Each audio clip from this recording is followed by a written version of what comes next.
Real exciting. Go ahead. Yeah.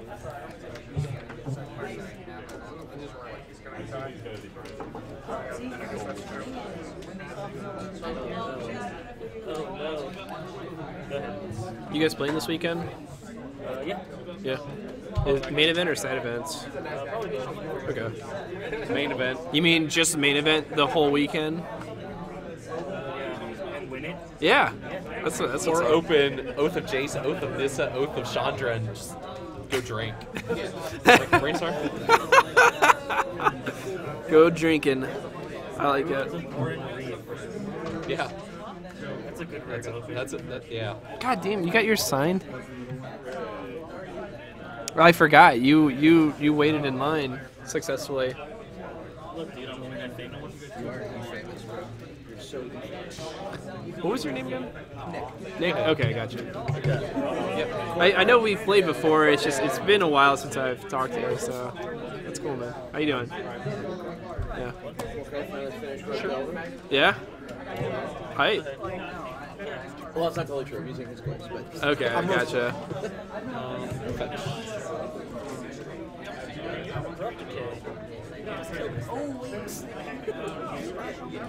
that's another card.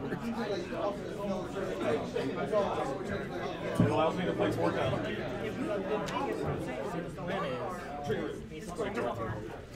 That's the plan. I'll counter it. See? That's a good plan. Then I can get value, not lose. So your plan is that you radically misplace. Well, that's always my plan. What's your name? No! That's much better. Okay. Yeah, just draw Liliana and like 2 black sources. Yeah, it'll only clock you for 3. Yeah.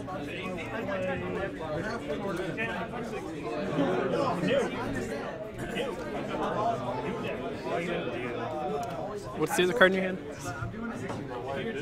Okay. I would lead by cycling. I would lead with cycling before playing that. Cycling is good. I wish I could cycle.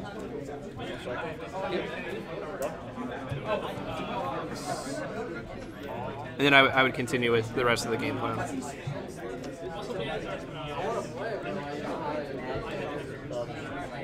That's good.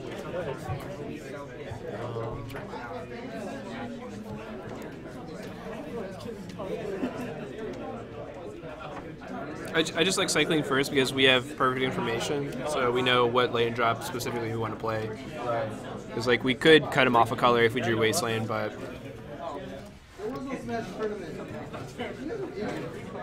Yeah, I can't even say.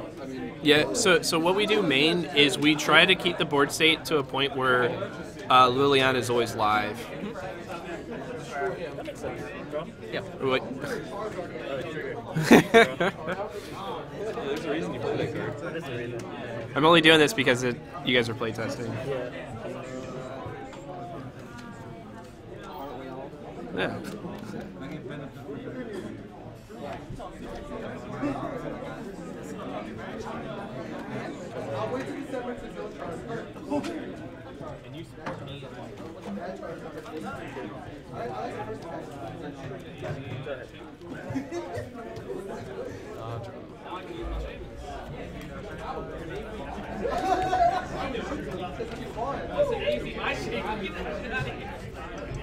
Yep. No. It's fine. Liliana's still. Yeah, Liliana's still good. Go ahead. Yeah. Yeah. I'll such value.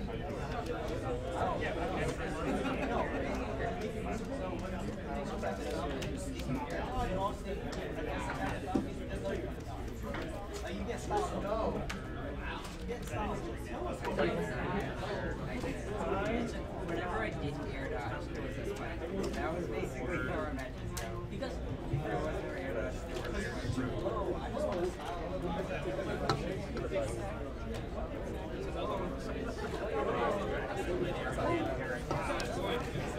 That's right, Rudy.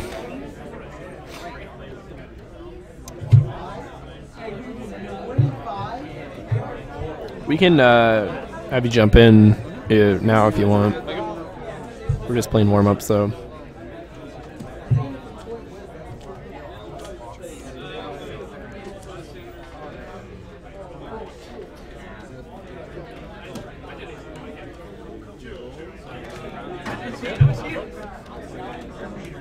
Pass turn.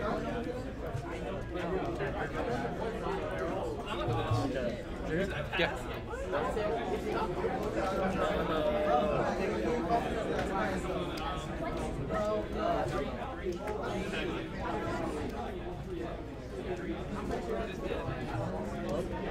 Yep.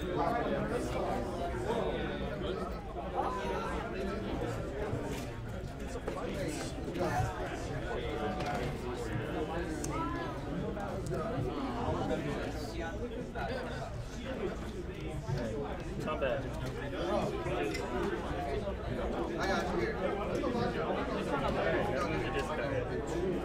Seems good.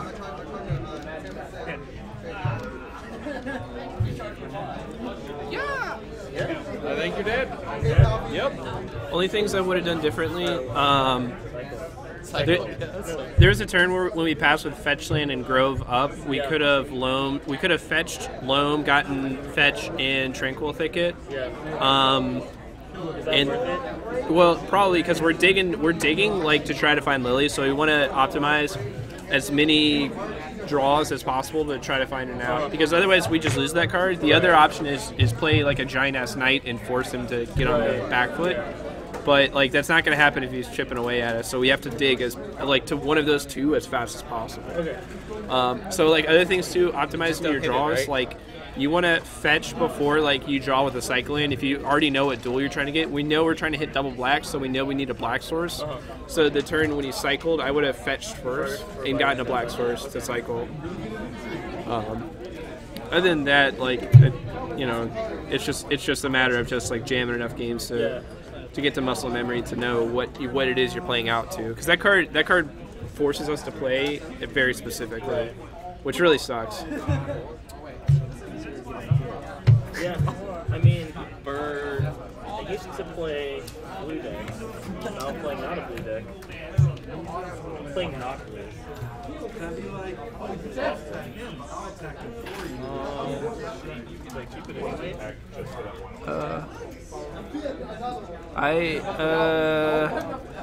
That's a very borderline hand. Wait, you're running that main? Yeah. Yeah, that's what I was thinking. No, I just like it makes 2/2s. It's just Yeah, I mean it's not bad. I was running 2 in the board at one point, so that's fine. I actually kind of prefer Centaur or Vine Crasher in the main. yeah. Because like no one runs Grave Hate in main deck, so he's actually really good main in the 4-drop slot because he's also a GSC target. Yeah. But you can try that, or you can even try like Titania. Is also another good main deck target. That's the thing that makes lands in the round really big. Yeah, it ETBs. You get a land from your graveyard into play. Whenever you have a land, enter your graveyard from play. Then you get a 5/3 elemental token. That's how I turn. It Turn is one legendary, storm. and it can be Skill. bolted. But holy smacks, is it Yeah.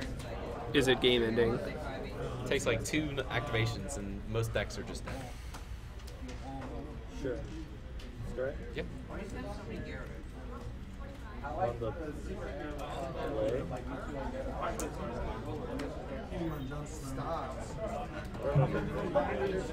Yeah. Okay. So I'm really good at entry. Even this guy's really good at entry. This was not the point of that.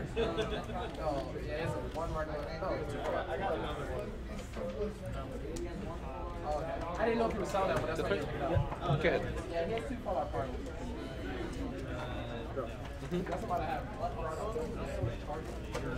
I'm not sitting there. Yeah. Oh, man, no, I'm staying here. It's good.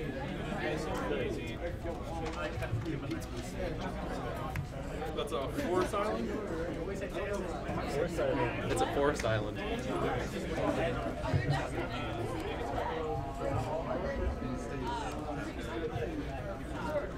I can't actually agree the world tropical island since on top.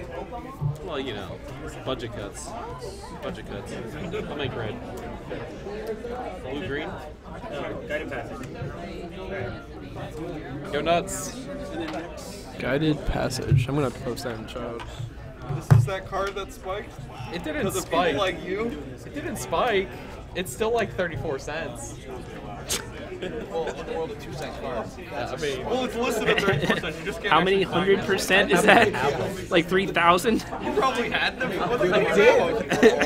Because I was like, Yeah. this card's awesome. Buyouts, buyouts.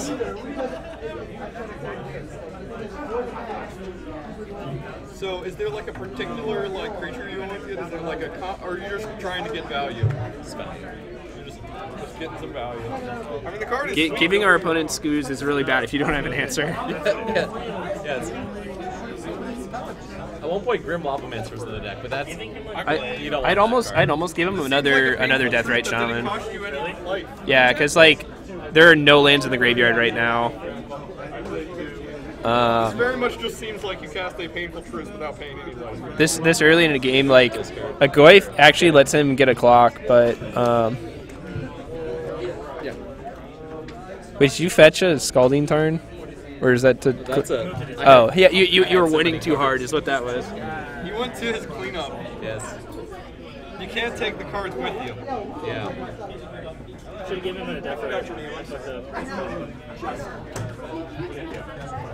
Rudy, I'll talk to the guys in chart and see if we can feature Larry round 1.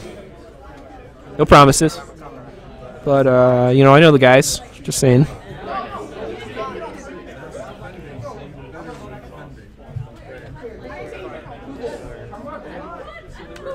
Is it brick? Three. Oh wait. It is I wouldn't. Well, so if you actually don't attack here and activate and at least get a fetch land, the clock is better. increased by 1, right? Yeah. No attack. Yeah. No attack. So this is what I was saying with you. Always want to do math with this guy, which sucks because you have to do a lot of math. But you want to just always think like, You don't even have to do that with math. And also, I mean, it does vary. well, you have to do it every turn. Is what I mean. You have to crunch the numbers to be like, what. You know, can you increase the clock at all? Like, so here attacking for 2, that's like a 10-turn clock. But if you make him a 4/4, then you know that's obviously less. That and we know that this is going to happen. So we're going to at least need a big night. You're gonna need a bigger night. Yeah. We always want to try to keep an idea of what mana, what colors we want. So we always kind of want, like, our big choke point is double black for Liliana. So.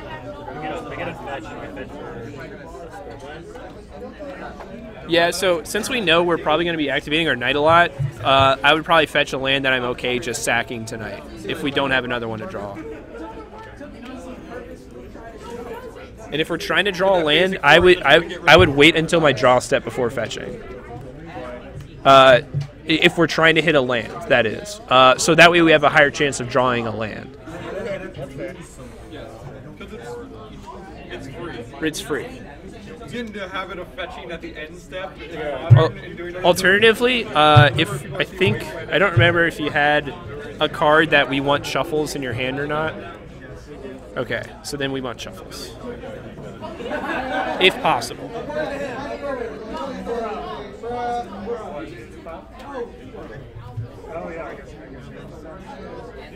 Are you running Charlotte's Agent? No? It's a list right off the internet. Really? Okay, so according to Larry, there are no Charlotte's Agents in his deck. So it's not quite Waterfalls. I wrote it down as Waterfalls. So what is it? It was a 5-0 leak. It 5-0'd leak online. Okay. It's the Guided Passage deck. I mean, I might have put some basics in, but you know, that's because I'm not homicidal. Or suicide.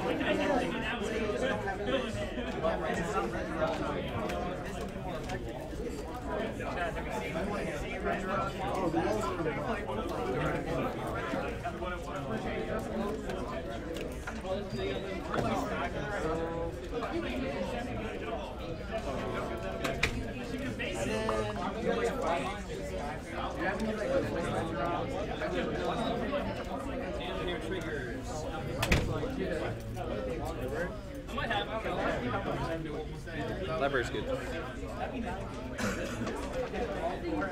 This is another one of those situations where I probably would have cycled first to just have perfect information on what's optimal. Because like if you drew a replicator, then I would have like started going on the clock.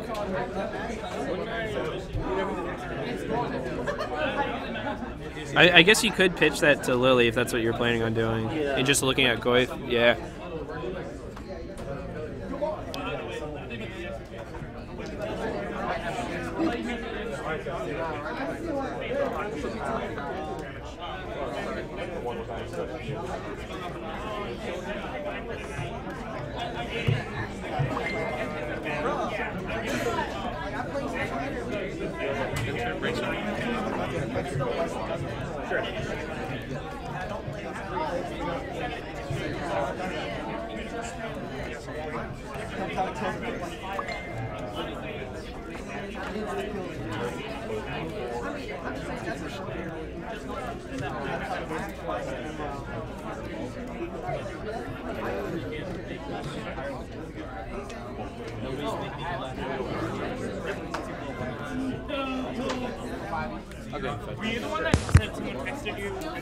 Yeah, Kory.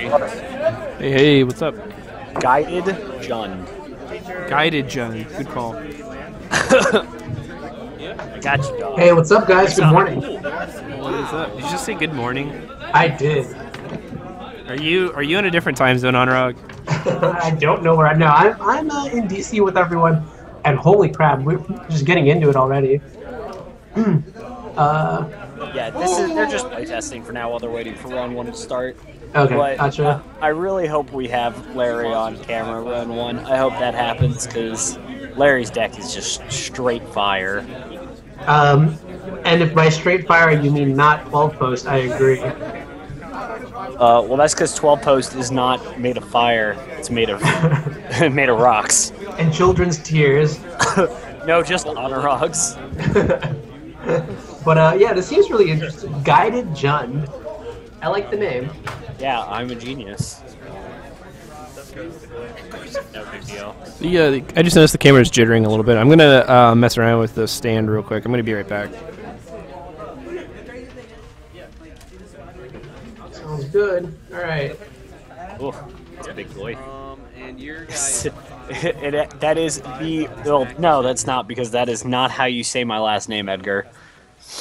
Or not how you spell it, either. Unbelievable. Nobody knows your last name, Rudy, because on Facebook it's like bizarre, but it's not, and then it's like, it's got so many weird letters in it, like a Z and a K and a Q and a P and like a... How are you going to talk about anyone's name? Your name is Anuraag. Yeah, I mean, in one subcontinent of the world, this is a name you'll see, like, in your sleep. But you're right, Anuraag is... I'm not saying I love your last name. I'm just saying that it's not common. It's very... It's really easy. In fact, it is so easy because you can go on StarCityGames.com and see my name on so many different deck lists. That's true. You can even read my articles. And I'm pretty sure if you scroll down on this page, there's a little profile that... Oh, no! What? No! It's not there. Nope, just has part of it. But it does talk about my love for Taco Bell, which is great. In fact, my love for Taco Bell is so good. When I was watching coverage this weekend, CVM and Andy, I was the thought of me. I was the first there's an earthquake. Oh god, earthquake. Yeah, but yeah, you were saying what? CVM and what? CVM and Andy. Somebody wrote in their player profile that they like Taco Bell, and I was the first person that Andy and CVM thought of. Then you are the Taco Bell guy. All right. Yeah, Yeah, my girlfriend also loves Taco Bell, and it was bad. It got to the point one time where just like for like 4 days straight, there was just nothing but Taco Bell, just like different items on the menu every day. Like, wow. Yeah, Taco Bell is just great. Amazing. Yeah. So just really quickly, hey Rudy, is the Skype video like a little blurry for you? For me, it is, and I feel like it's a problem with my own computer. It is actually a little blurry, but that's actually not... it's pretty normal for me. Okay, whatever. That's not a big deal. But yeah, this Sometimes is stuff intense.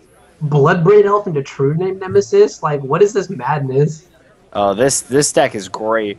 So this deck is essentially at its core. Well, I guess we can really get into it like in a minute because we're definitely gonna have Larry on camera on 1 foot. Guided Passage is just such a great card. It is so interesting. No, there's no boom bust in this Jund deck. Just Guided Passage.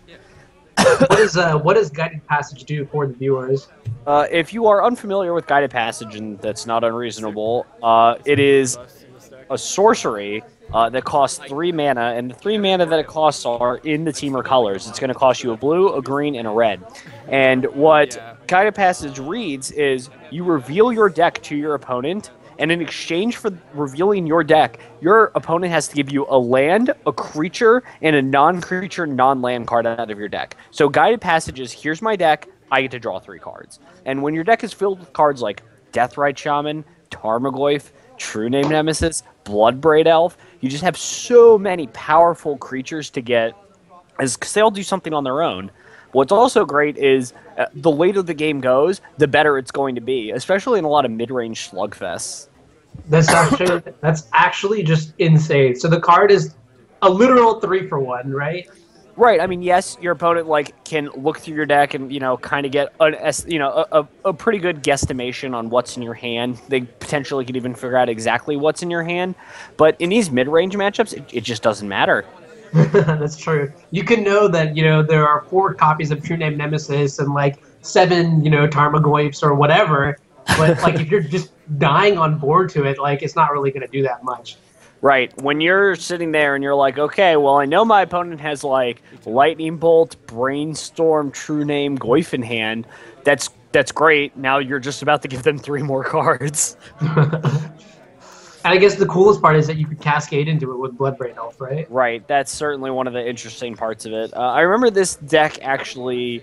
Guided Passage actually was in a Rug deck for a while, and this Rug deck existed right after Mental Misstep got banned. So the deck was Tarmogoyf and I think Noble Hierarch, Bloodbraid Elf, and Snapcaster. I don't know if it had Bloodbraid Elf. I think it had Snapcaster, though. I'm actually going to look up a deck list, because I remember seeing one of these deck lists a really long time ago, and the deck was really sweet. I always thought about playing it, but I never did.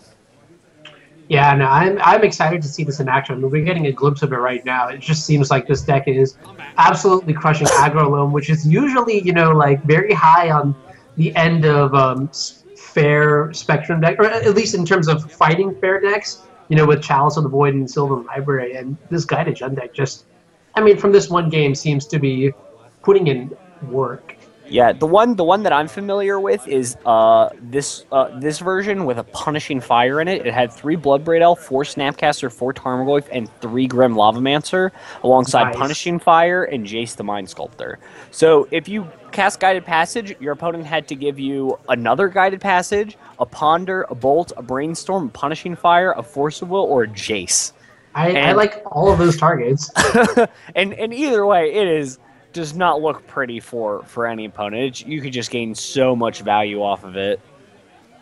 Right, because the first one is probably it seems like it just snowballs or cascades into just more and more and more card advantage. Right. It just does so much work, and it draws you so many cards. And we're at a point where Jason here has Sylvan Library, and he is going to have trouble with Sylvan Library keeping up with Guided Passage, because every time he wants to draw more cards, it's going to cost him life, where Larry's just going to go, hey man, here's my deck. I'm going to draw 3 cards here. Just 3 cards that you're going to struggle to deal with. And because, Jason is playing a deck with Loam in it that relies on lands, Deathrite Shaman's going to be great. It's hard to give. Goyf is a little manageable with Mazevith and Abrupt Decay out of Jason's deck and Liliana, but the combination of just being able to draw cards and play multiple creatures and True Name Nemesis, I don't think this is a good matchup for Jason, simply because of Guided Passage. Right, yeah, and even in a world where, Larry didn't have Guided Passage, if you just look at his deck from, a paper perspective, holy crap, every single card is just individually good. Abrupt Decay is sweet. Deathrite Shaman, sweet. True Name Nemesis, awesome. Right. So Larry just basically is on a spot where he just has all of these good cards, and that's just a traditional Jund deck. You know, when we think of a deck like Jund, we use it just Jund is just this descriptor for. I mean, in general, just good mid-range strategies. Right, absolutely. Does Jason have Zealous Persecution in his 75? Yeah, I don't think he does. The way he's going to try to deal with True Name Nemesis is going to be by managing creatures from his opponent's side of the field, and that with Punishing Fires and Abrupt Decays, and then using Liliana the Veil to get rid of True Name Nemesis. And if we looked at the Sylvan Library, the top 3 on Jason's deck, I do think we saw like 2 copies of Liliana. So if this is all Larry has right now, then it seems like Jason might be able to break out of this sort of aggression that Larry's got on the board. Although Larry is drawing a bunch of lands right now.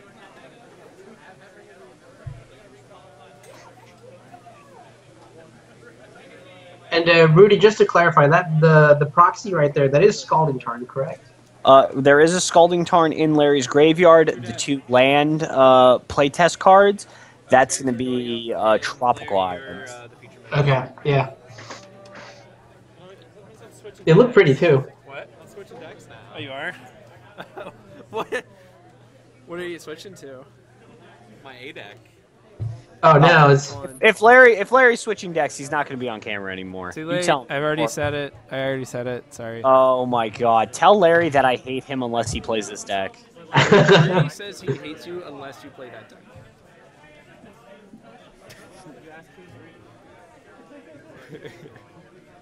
Yeah, who is Rudy? Tell him we were looking forward to him playing this deck. Yes, we did it. Get there, boys.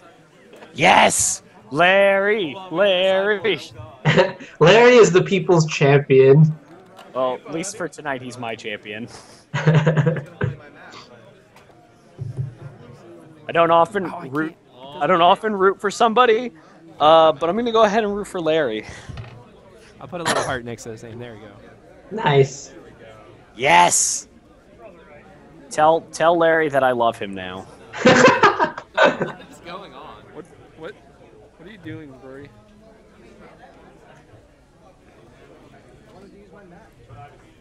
You can use your mat.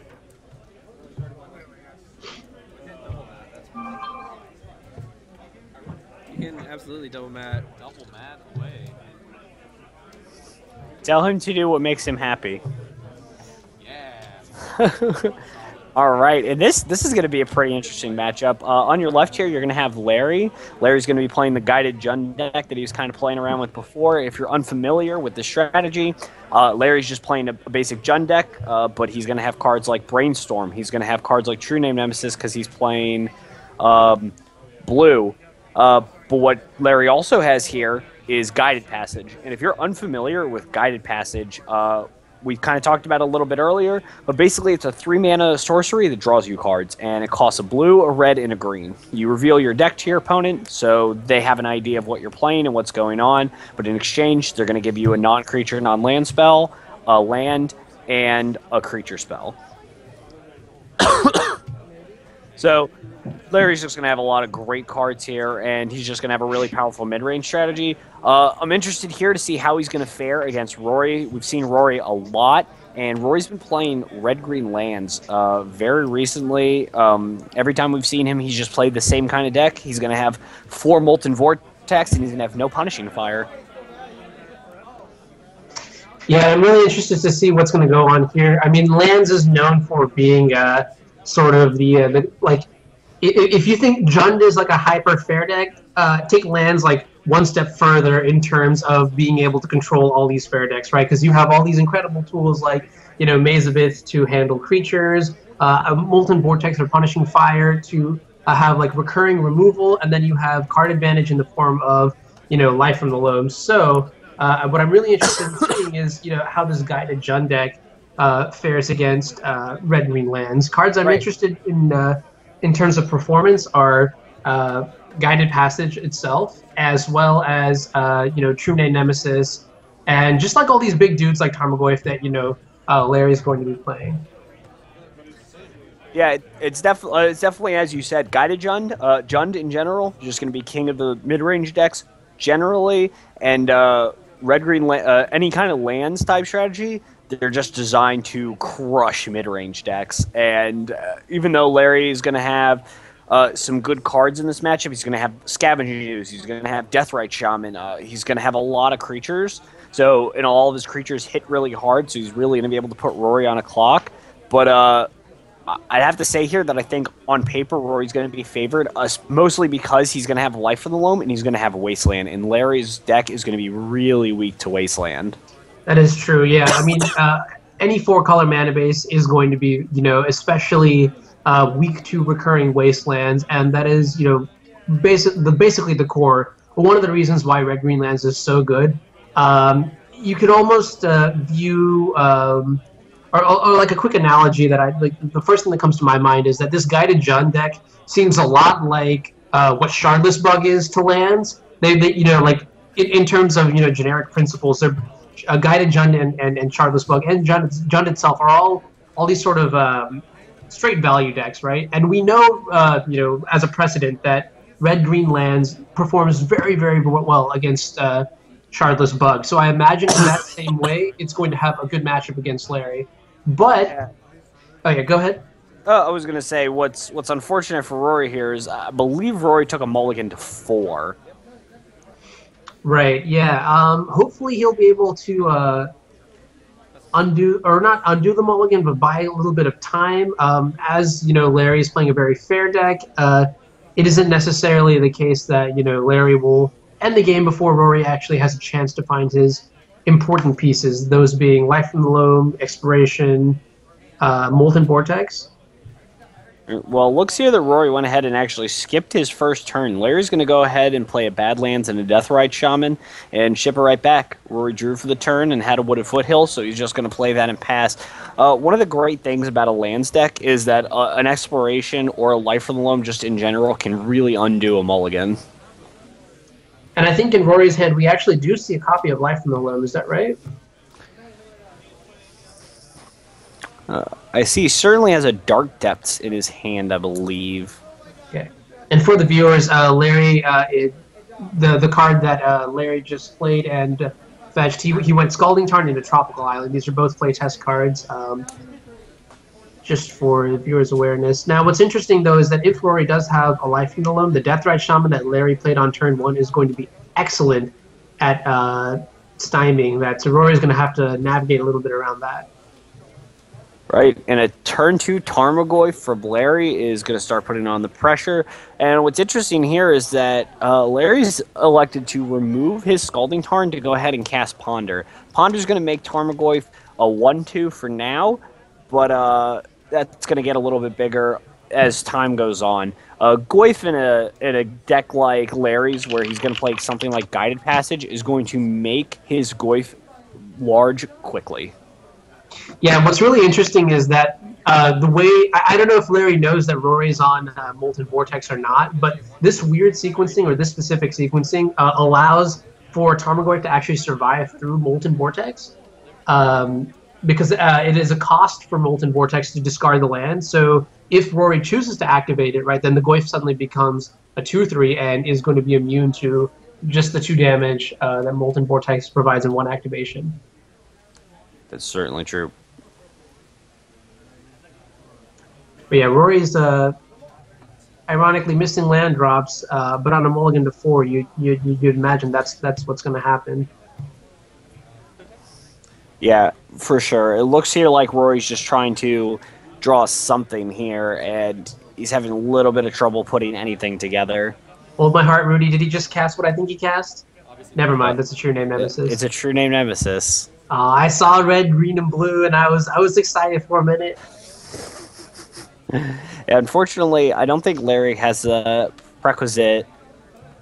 Oh, he does. He does actually have the prerequisite lands to cast Guided Passage. Yep. All right.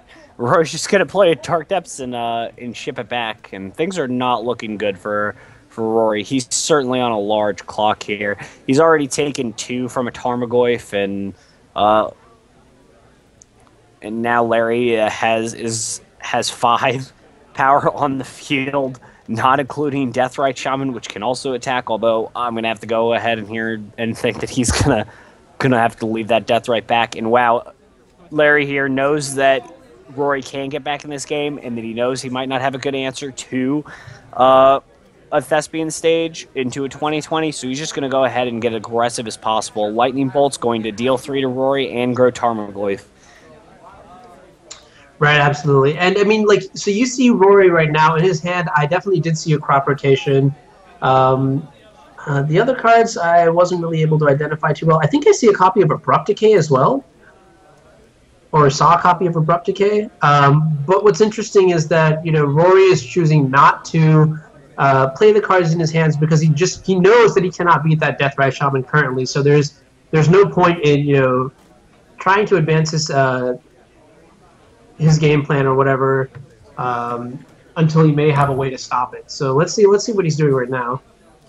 That's interesting. Now, what I'm interested about is if Larry is playing Force Will, and if he's playing Force Will in his deck, I wonder how. I can't imagine he does. I don't think he has enough blue cards, but it is possible. Well, we know there's a couple True Names, a couple Ponders, obviously Brainstorm if you're playing Ponder and blue in general. What else? Guided Passage actually pitches to Force Will. That's pretty sweet.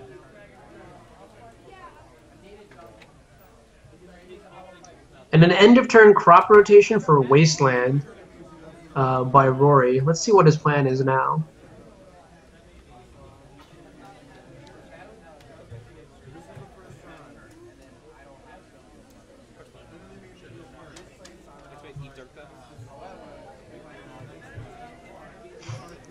I'm interested here. Well, it looks like Rory's going to cast Life from the Loam, but unless he has a Glacial Chasm, I don't really think he's going to be able to do anything here. Rory cast Life from the Loam targeting Dark Depths. Larry responded using Deathrite to remove Dark Depths. And it looks here with Rory being at 7 that he just might be dead on board here. Absolutely. Yeah. Not only is there the Life from the Loam in Rory's graveyard, there's also a Ponder in Larry's in case there's a potential Tranquil Thicket to remove the Loam from the graveyard. Now, what's possible is Rory here might actually have a second crop rotation, and he does, which is going to go ahead and get a Glacial Chasm here, sacrificing Wasteland. Now, what this is going to do is it is going to stop Larry's attacks. Tarmogoyf and True Name Nemesis are no longer going to be able to deal any damage. However, Glacial Chasm does not prevent loss of life, and that's what Deathrite does. So Deathrite's going to go ahead and eat Life from the Loam here, and Rory is going to take 2. He is going to fall to 4, and he has to be really careful with how he does this, because if he takes 2 off this Glacial Chasm, he's just dead on Larry's turn. But he's going to go ahead and let that die, not draw anything, and pack it in. Seems like we're going to game 2 again. An unlucky mulligan to 4 seals the deal for Rory, while Larry's able to, you know, develop his board, especially with probably one of the best cards in his deck game 1, that being Deathrite Shaman on turn 1. So yeah, let's see how the sideboard works here. I mean, if I'm Rory, I honestly would look at this 4-color deck and be a little bit confused with how to board. I mean, Rory didn't even get a chance to see Guided Passage, so he may not know what's really going on here. But I mean, what do you think you bring in from Rory's side? Seems like land is already ahead, pre-board.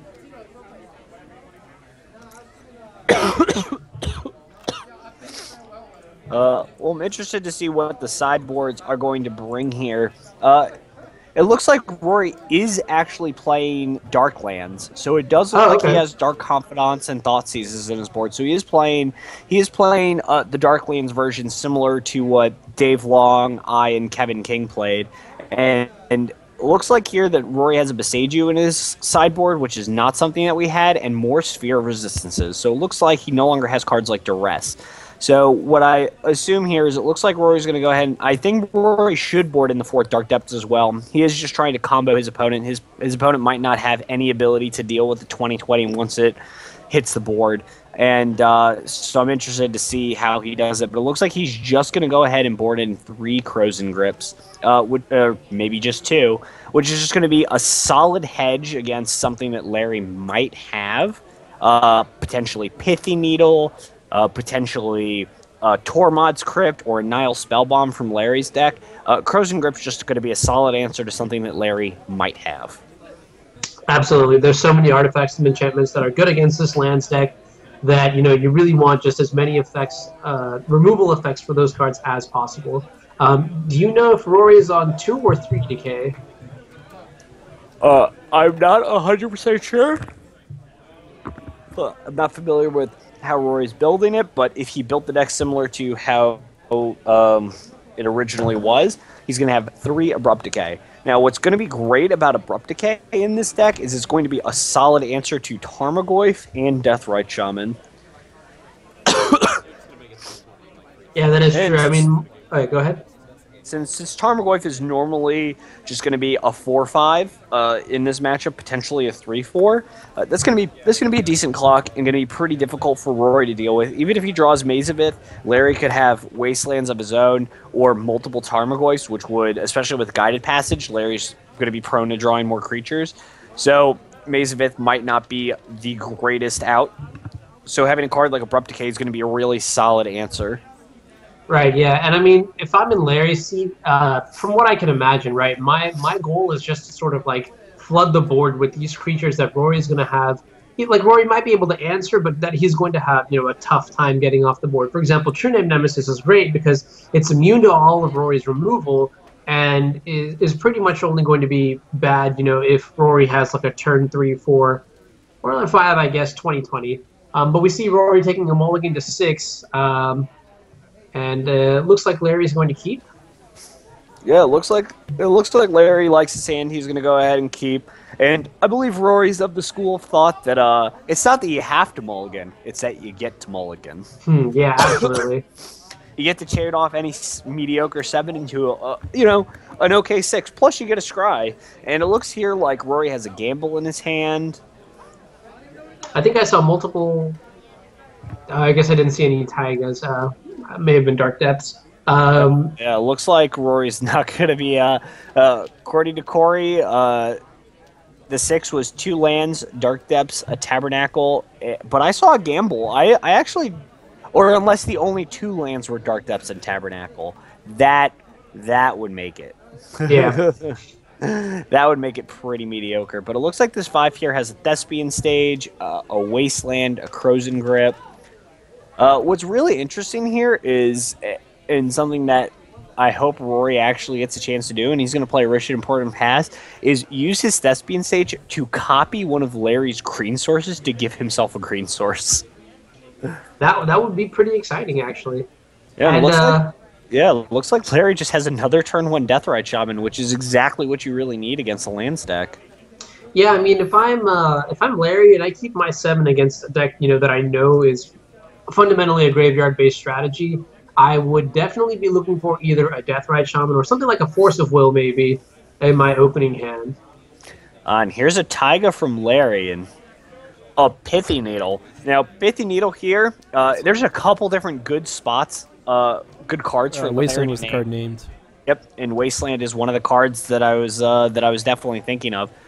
Since Larry knows that his mana base is so weak to a card like Wasteland, something as simple as Wasteland, Life of the Loam, Wasteland from Rory could put Larry just right out of this game. Yeah, and if I could take a minute to use this, or observe that this Pithing Needle is an homage to Larry's dedication to the Cloud Post. I know it's pretty frequent that Cloud Post players will play Pithing Needle on Wasteland just because it is so devastating to the strategy. In the same way, I imagine Larry's using the Pithing Needle accordingly. Right, when you're playing a 4-color strategy and your deck contains like 7 or 8 dual lands, I could certainly see the appeal to having a Pithing Needle for Wasteland, but it looks like Larry has a basic island. Powerful, yeah. I assume the basic island is there to cast whatever cantrips Larry has in his deck. Unfortunately, it cannot be used to activate the Deathrite Shaman, so let's see how its utility in the next few turns. This is certainly a really interesting position, especially for Larry. It doesn't look like he has too much going on, and Rory's just developing his board here, which is not really what Larry wants to do. I think Larry really wants to get on board pretty quickly here. He's going to want a Tarmogoyf. He's going to want True Name Nemesis. He's going to want Bloodbraid Elf. He's going to want Scavenging Ooze. He's going to want to play these creatures, in some sort of succession and, in a reasonable time period. Sitting around and waiting for Rory to kind of catch everything is just going to be super dangerous. And an exploration here from Rory might be really good for him. Being able to play extra lands, if he draws a life from the Loam, he might be able to keep Larry out from being able to cast anything. I think Rory's next step is finding an answer for this Deathrite Shaman. And so the exploration does in fact resolve. Larry responds with an end of turn brainstorm, I believe.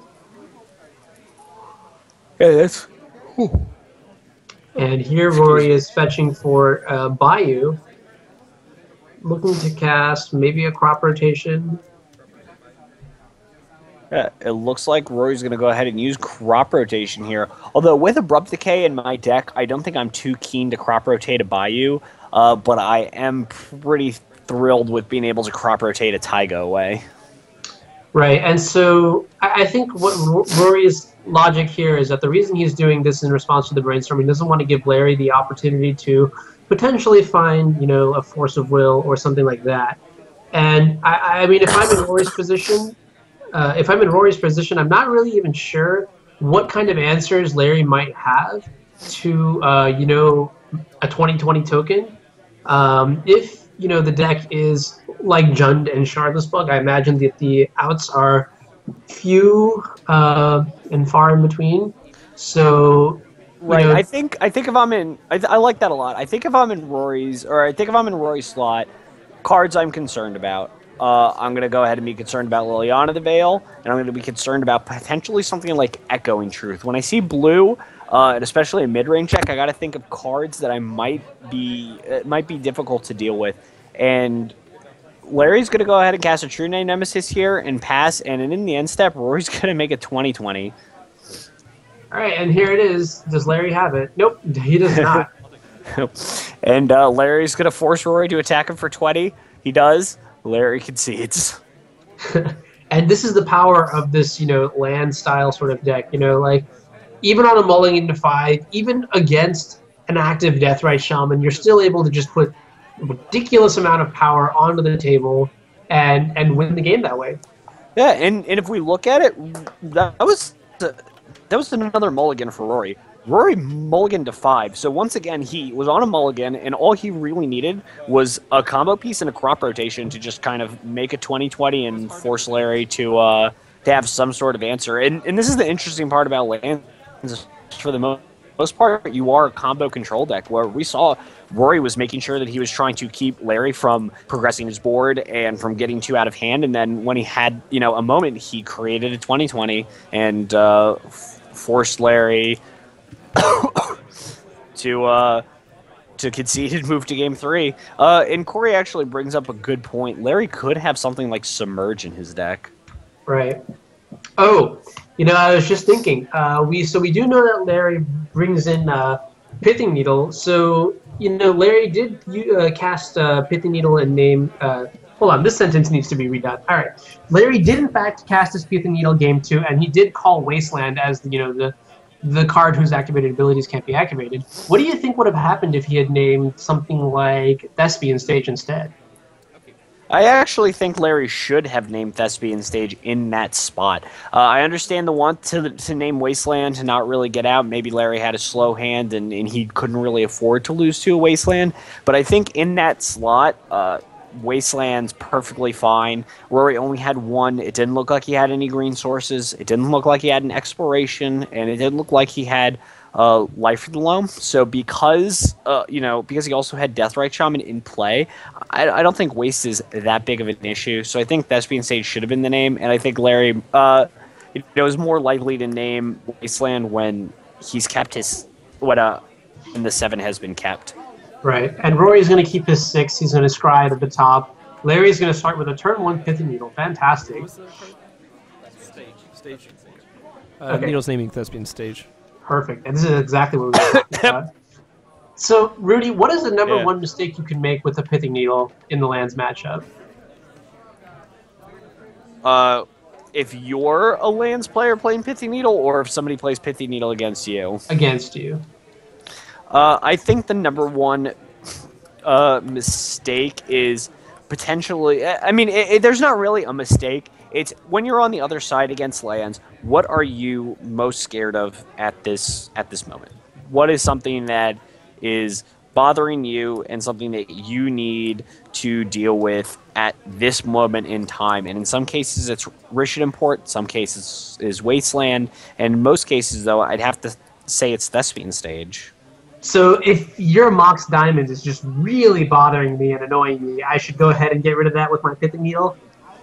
If your lands opponent has spent a lot of time with a Mox Diamond and a land in play, and they haven't played a land in a while, and you're getting really far ahead, I can certainly see naming Mox Diamond.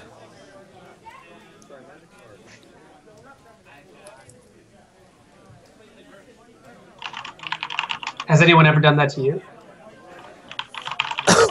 Named Mox Diamond? Uh-huh. Yes, somebody did name Mox Diamond. They didn't win the game, but that's also because they named Mox Diamond when there were better cards to name.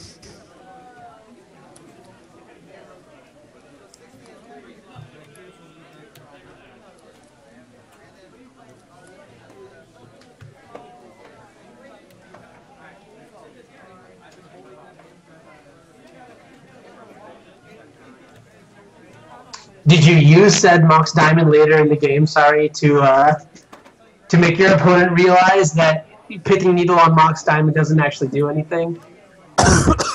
No, I prefer just to let them believe whatever it is they'd like to believe for a little while. You actually can hold on to your Mox Diamond and not do anything. This is actually an old trick that I used to use during Splinter Twin, when Splinter Twin was really...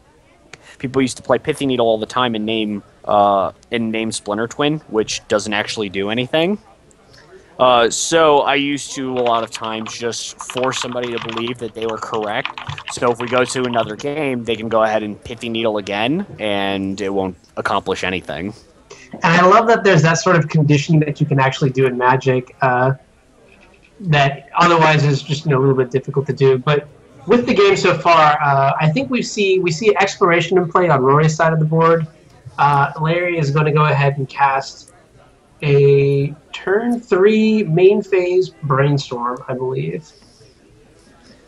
Right, it looks like he's just looking for another land here, and I believe Rory's just looking for a life from the Loam. It looks like that Brainstorm was in response to a Wasteland on Badlands here, and this is certainly one of the bad parts about Larry's deck, is he unfortunately needs some number of lands in order to operate here, and it looks like Tropical Island and Deathrite Shaman is going to help him no matter how many at least for a little while. Even if Rory does have a couple more Wastelands, Deathrite Shaman is going to be able to contain some of the Wastelands from the graveyard and also allow Larry access to mana that he wouldn't normally have.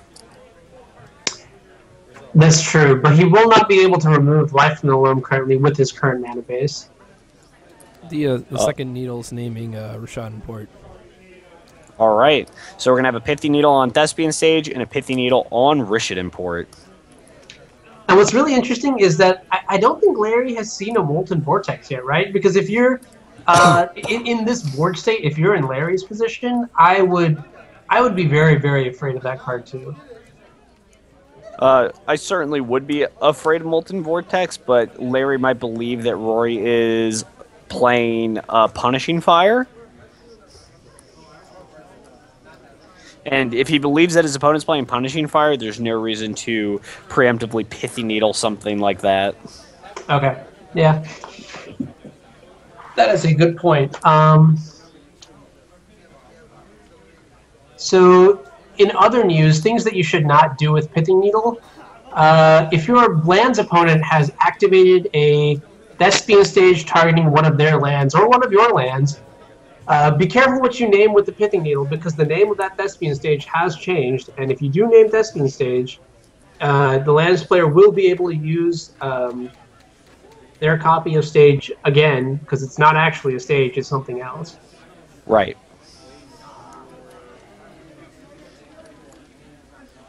That is a really good point.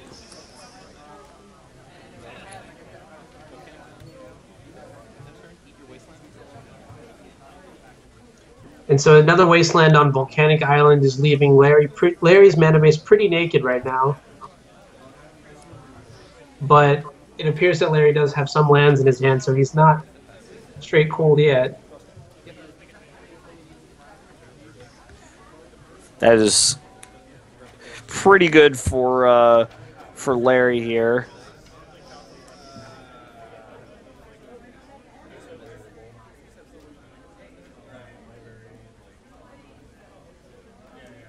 And I think Rory did actually, in fact, mill a Molten Vortex now. So the light bulb was clicking for Larry. He's seeing more of the deck, sort of understanding what special variant of lands Rory is playing.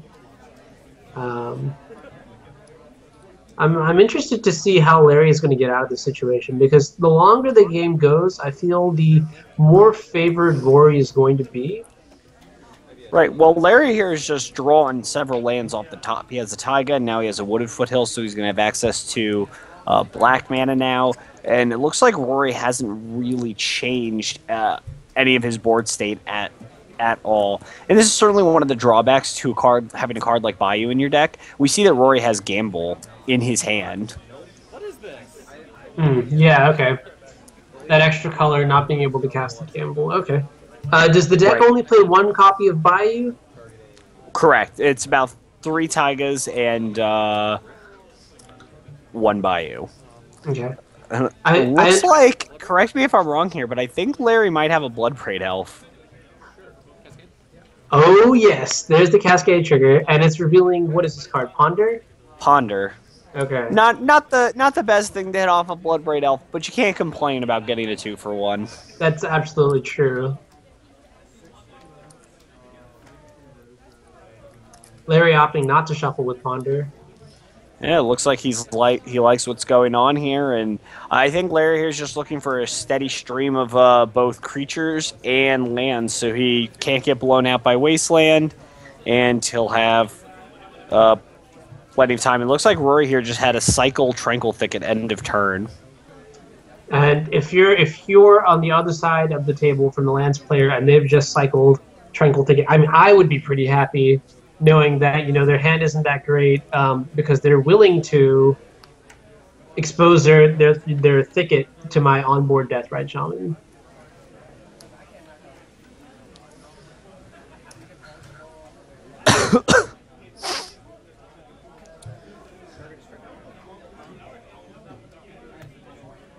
Yeah, although it is unfortunate, Rory's kind of falling behind enough where he needs to draw something, and it looks like he did have a life from the Loam.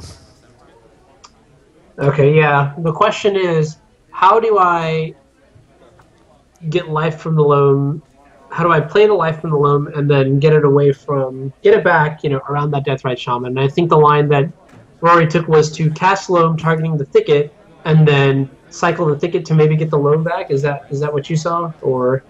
It looks like he has the thicket in hand, and it looks like he's going to be able to use that thicket off of Mox Diamond to cycle back. But it looks like Larry's just going to go ahead and jam another Bloodbraid Elf here and spin the wheel. So let's see what he gets. Okay. And sorry, yeah, the image quality is a little blurry on my end, so I'm not able to see what he cascaded into. It seems like a Domri head. I think it actually was a guided passage. No, there's definitely a Domri on the board right now. Oh, is that? Yeah. And Rory, it is a Domri. Wow. Yeah, that's incredible. Oh, sweet! I love this deck already. Yeah, this is why I wanted Larry to do this, because this deck is great. Yeah, and now, you know, with another creature, he is able to sort of, quote-unquote, overload this Mazovith and finally start getting some damage in.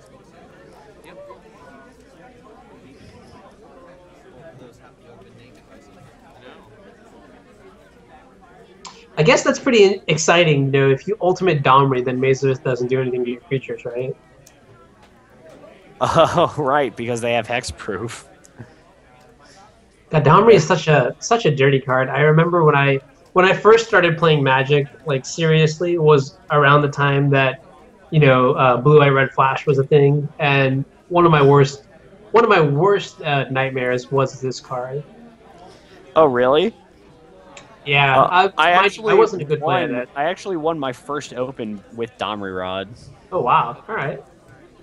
Awesome. Wow, and okay. Abrupt Decay here is going to go ahead and take care of Deathrite Shaman. It's definitely going to relieve some of the pressure off Rory. But Rory being able to attack for 3 a turn and Domri potentially drawing Larry a bunch of cards. And I think Domri's really interesting in this kind of deck because it does not... It seems like Larry has a pretty decent mix of non-creature and creature spells, so I'm not sure how much Domri's going to hit all the time, but I guess with Ponder and Brainstorm, it's going to be not bad. That's for sure. Yeah, and I mean, here we're seeing this Brainstorm that Larry's been saving for a couple turns is finally paying off, reaping a lot of card advantage. What did it reveal? Was that a Deathrite Shaman? Deathrite Shaman was the reveal. Okay. Nice. Well, Kory, I love it. Every time you get on the mic to explain what's going on in terms of the game state, you sound like someone in a spelling bee or whatever is country of origin, please.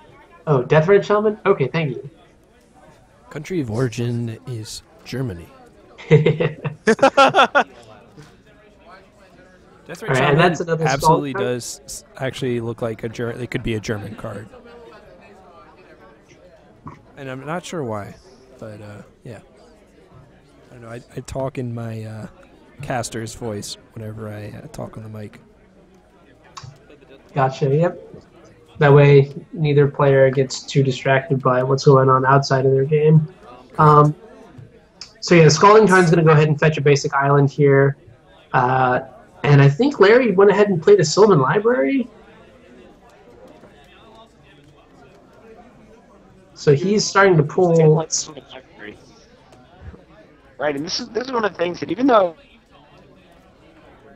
and also has exploration, he's not able to keep up with everything Larry has going. Not to interrupt you, but your audio sounds really choppy at my end. Does he sound all right for you, Anuraag? It's a little bit choppy for me too. Oh, really? It's getting better. About that, is it? I'm gonna unplug and replug it.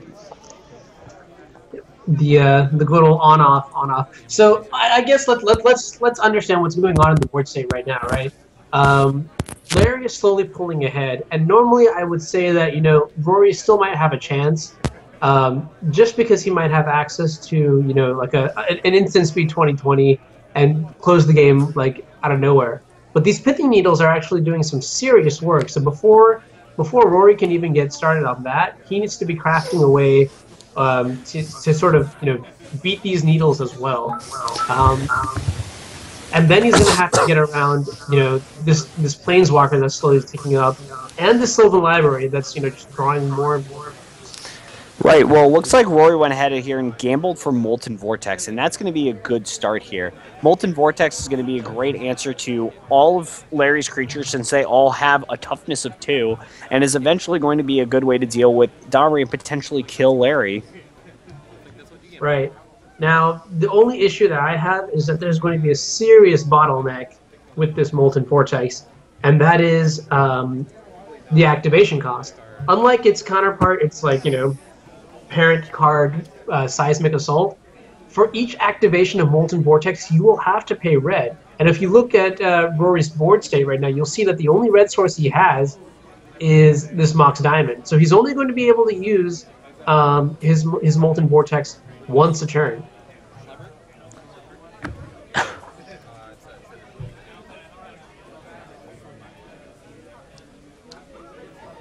And the other thing you're going to have to take into consideration is, these creatures are beating in. My life total is going down pretty quickly. But there's also a Planeswalker that's ticking up and threatening to end the game. How am I going to manage, my mana properly? So, right, well, if Rory is fortunate enough to draw another red source, he can remove Deathrite Shaman right now, which is going to be a great first step. After that, the next step is going to have to be containing one of these Bloodbraid Elves and then the Domri Rod. If this Domri Rod ultimates, which it will in 2 turns, Rory's going to be in a lot of trouble. And a true name nemesis here is just going to, wow. It's just going to put Rory on such a back foot, even farther than he already is here. Right, so maybe now at this point, your game plan isn't even to try and maintain this board of creatures. Maybe you just have to find a way to kill the Pithing Needle and 2020 him.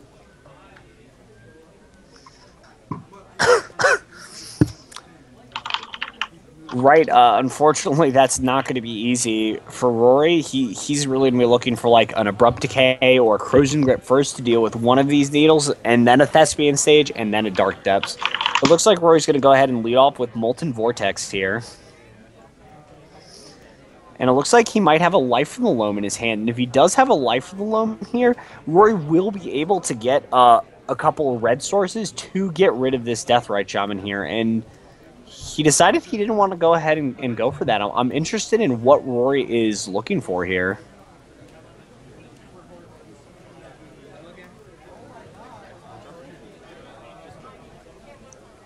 And I gotta say, I'm pretty scared if I'm Rory. I think I might have tried to get rid of that Deathrite Shaman before Larry finds some answer for this Molten Vortex.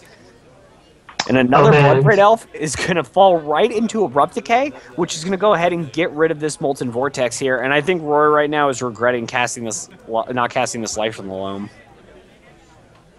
Yeah, absolutely. This is a lot of damage coming across the board now. And I think Rory is actually just close to being... Is he dead right now? I think without a Glacial Chasm here, I think... and it looks like he does have crop rotation for Glacial Chasm.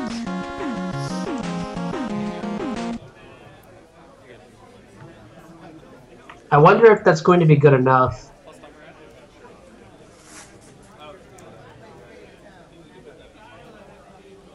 Yeah, I mean, if Rory had removed the Deathrite Shaman, maybe he'd be able to set up something like a Chasm Lock, and that would be very good at stopping all of these 3/1s and 3/2s, as well as mitigating Domri's ultimate. Right, well, unfortunately here, without a way to deal with Deathrite Shaman, even if Glacial Chasm does stay in play, and Rory is able to get a Glacial Chasm lock, I don't think it's going to be... I don't think it's going to be great for him here. And Rory's just going to keep playing lands in Glacial Chasm, but unfortunately, this Deathrite Shaman at some point in time is going to be able to start eating away at Rory's life total and potentially eating away at Glacial Chasm. So I'm interested to see here what Rory's plan is moving forward.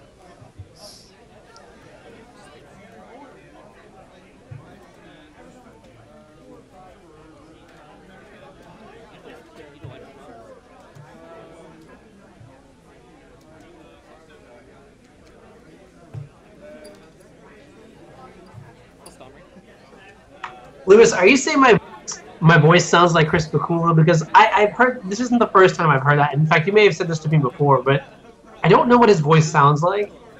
And I don't know if mine is similar to his. I've known Bakula for a while. I don't think you sound like Bakula. All right, thank you, Rudy. Well, I mean, it wouldn't be a bad thing if, you know, my voice sounded like a B-medley. No, that's not an insult either.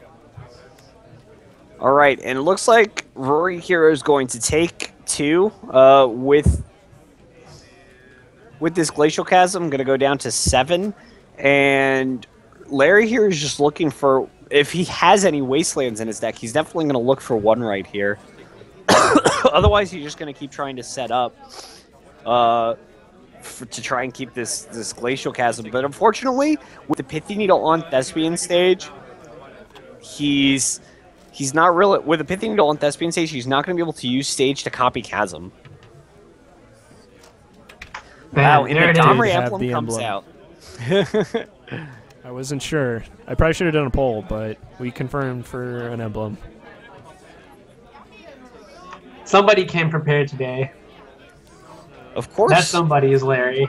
Somebody doesn't play Domri Rod in their Legacy deck without having something. And it looks like Larry has cast the card Guided Passage. Now that's going to let Rory look through Larry's deck, see how he's sideboarded, and then he gets to hand Larry 3 cards, and this is exactly the opposite of what Rory wants to do. Why would I have that? It's not like I'm playing 4 colors or anything. So Rory is going through the deck right now, looking for the 3 worst cards to give Larry. Let's see what they are. I don't know if there are if there are 3 bad cards to give to him.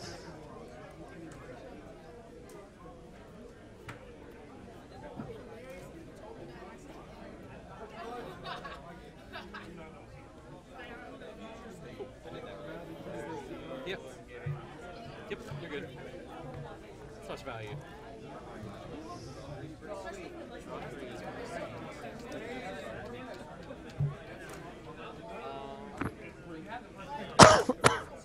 Yeah, I mean, Ponder, Tarmogoyf, and Scalding Tarn is an excellent, excellent recall.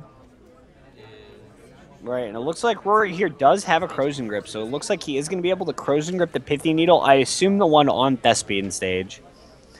The playtest card that Larry was given was Scalding Tarn.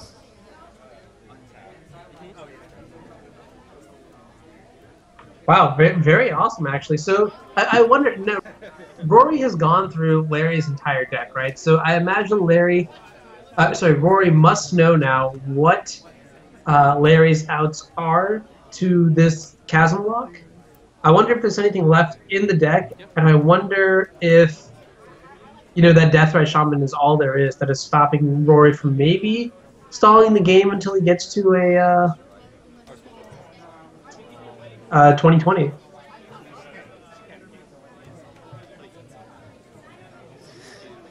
Yeah, and it looks like Rory here has used his Thespian stage to create a copy of Glacial Chasm to prevent Larry from attacking, but Larry's just going to go ahead and keep eating with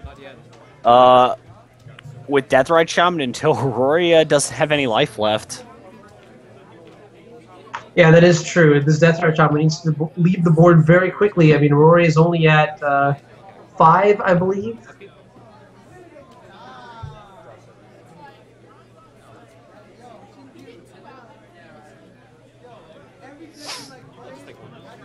And if I'm Larry, I'm just looking for redundancies right now. I'm looking for multiple copies of Deathrite Shaman.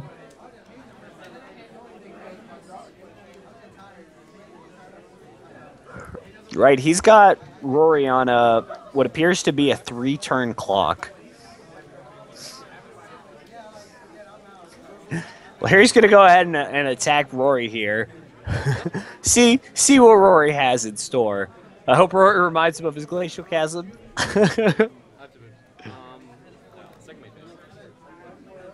Yes, while Glacial Chasm does prevent all damage done to you, it does not stop your opponent's creatures from attacking, so it's not like Larry's doing anything wrong. Oh no, and it looks here like Larry has found another Pithy Needle, and of course, when you're seeing 3 cards a turn, you're very likely to find one of your other Pithy Needles. And my guess here is Pithy Needle is going to name Thespian Stage. Now what's interesting here is this Thespian Stage, which is a Glacial Chasm, can still copy another card. This is exactly what I said earlier, remember? So this is going to be intense.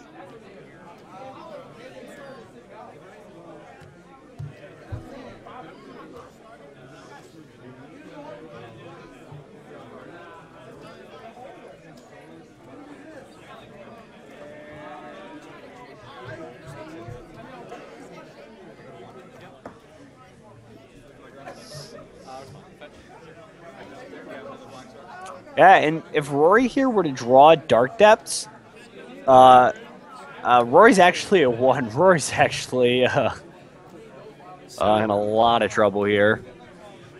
That was the set, right? Yeah, that was okay. So, well, let me update the board real quick. I have a question. Had I drawn a Glacial Chasm there, and you didn't have another black source? I know. Well, so you did know that when you needle, naming the Thespian Stage, his Thespian Stage is a copy of Glacial Chasm, so it still has the activated ability because it's named Glacial Chasm. So like, when you copy it. If I drew Dark Depths, and if you Okay. Yeah. That was the only out. Super Emblem did nothing. Yeah. Except Good you for could not nothing, Emblem. vortex anything. Apex food, right? Yeah, that was a really well played game. I think Rory did a great job of just drawing more cards, buying more turns, doing everything that he could, and Right. so pretty impressed. I mean, it was unfortunate that he had to mulligan every single game, but I feel like that is. Obviously, it's a great thing because you're actually getting to play Magic, and I also think that with a deck like Lands, there are a lot of hands that you could theoretically keep that are deceptively good, but they're not actually that great. And I think Rory opting to mulligan many times sort of shows that he has this sort of understanding of what the good hands are and what the bad hands are. Right. Well, we know Rory definitely has some experience with this deck. We see him play this deck week in and week out. Yeah, definitely true. And it was really good to see what Guided Passage did there. I mean, the idea that, Guided Passage got Larry a Ponder and a Scalding Tarn and a Tarmogoyf is huge because, Tarmogoyf is a clock. Generally speaking, without the Glacial Chasm, it would still be great. Ponder could literally be any other card that Larry wants in the top 3 of his deck. And the Scalding Tarn is amazing because, it's solidifying a mana base that is vulnerable to Wasteland, which is exactly what Larry wants to be doing. So I was actually really impressed with Guided Passage. It seems like the card is... it seems like it would be like, something you laugh at, but then it gets cast and you're just like, whoa. Right, and this is definitely an interesting notion, too. It's just...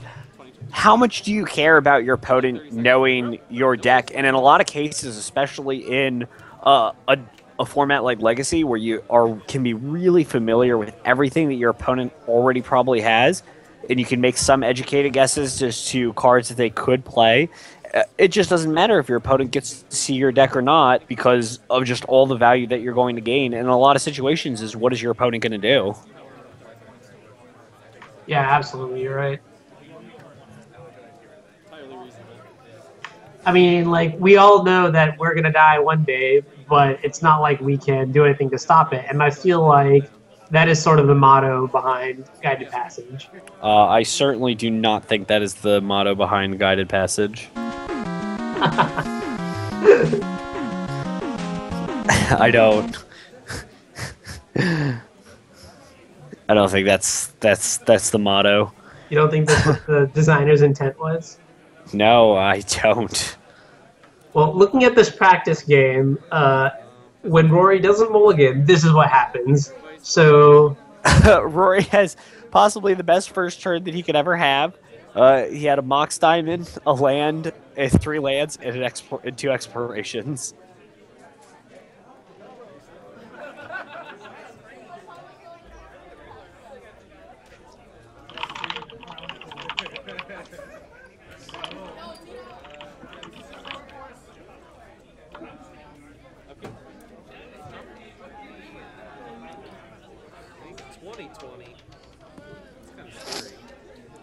And what I like here is Rory can just take on this slow grind of ripping off counters, manually from his Dark Depths and just create 2020.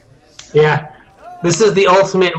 So what are you gonna do to Larry? I mean, I actually think that this game plan of just manually taking down counters would actually work. Just because I don't know if Larry's deck is actually fast enough to kill. But then again, maybe that's wrong because that's a true name nemesis and Death Red Shaman on the board, which is pretty cool. Now, what's really interesting here is that Rory double wastelanded Larry, and if you were to draw a crop rotation or a tabernacle or crop rotation for tabernacle, he could actually just clear Larry's board. Well, if he draws a crop rotation, he could probably just kill Larry instead. No, he didn't have enough lands at that point. Oh, okay. And I have to say, I do love this upkeep tap your fetch land, play by Rory. It's always just so frustrating to get my fetch lands ported by. Well, to get my fetch lands ported, that I shake my fist every time it Every happens. time. Just do I fetch? Am I getting tricked? Do I fetch now so I don't get wastelanded? Does he have a Exactly. wasteland? What do I do? That's your girlfriend in chat, isn't it, Anuraag? That is. Hey, Mom, how's it going? I think that's adorable that she watches you.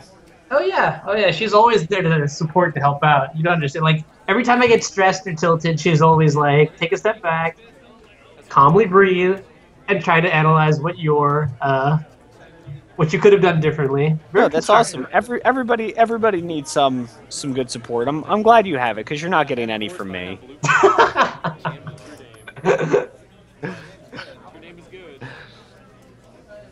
So it seems like the second round is going to start pretty soon. Clock is ticking down, I imagine. Now, I don't know if you're familiar with this, but on Saturday in DC there is a Legacy tournament at the GP. Oh, really? Yeah. Are you planning on going? I did not know it was a Legacy tournament. I thought it was just a 4-round challenge. I have to double check exactly what it is, but no matter what it is, I think I'm just gonna go. Yeah, I don't know. So also on Saturday, March 12th, Magic Online in this patch, or maybe it was last week's patch, they have added a new monthly event for Legacy. It is the Legacy Challenge, which is similar to the Power 9 challenge that's on Moto. And you're right, it is 2 Legacy challenges. Okay, but yeah. Still. Yeah, and so these online monthly Legacy events are pretty interesting because they offer really good payout for the top 8.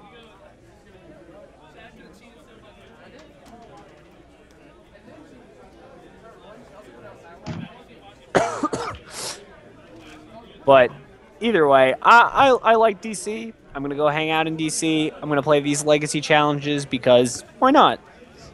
Yeah, actually, that's what I was actually thinking. I was thinking of just going on Saturday. I'm going on Friday for sure, but I was thinking about going on Saturday just to say hello to everyone out there. Maybe just bring my laptop and play in the Magic Online tournament there. Oh yeah, we could do that. I will be there, so we could potentially do that. That would be fun.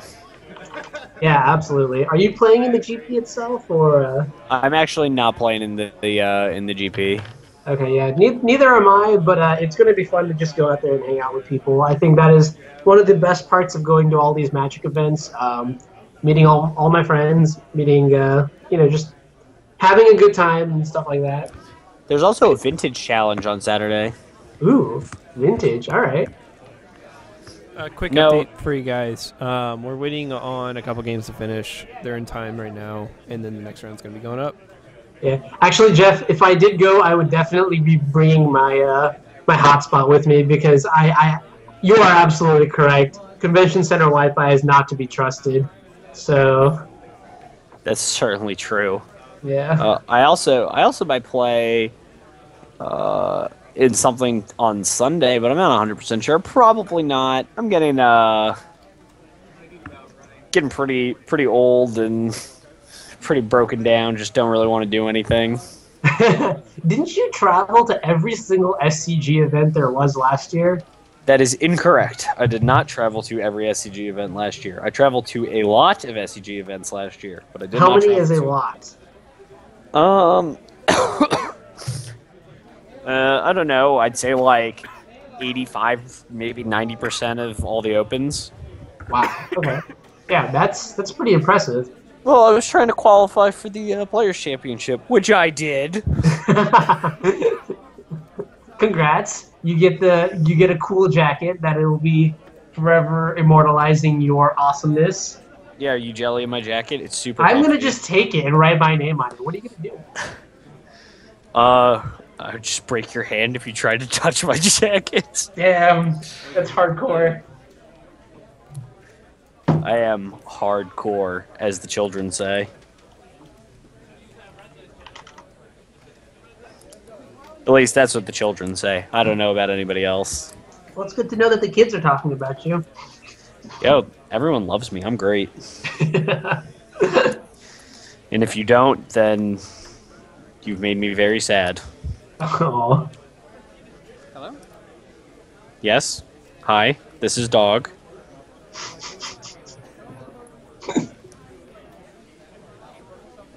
Oh, hey, I Oh, forgot yeah. I left the mic on. I was actually answering my phone. Oh.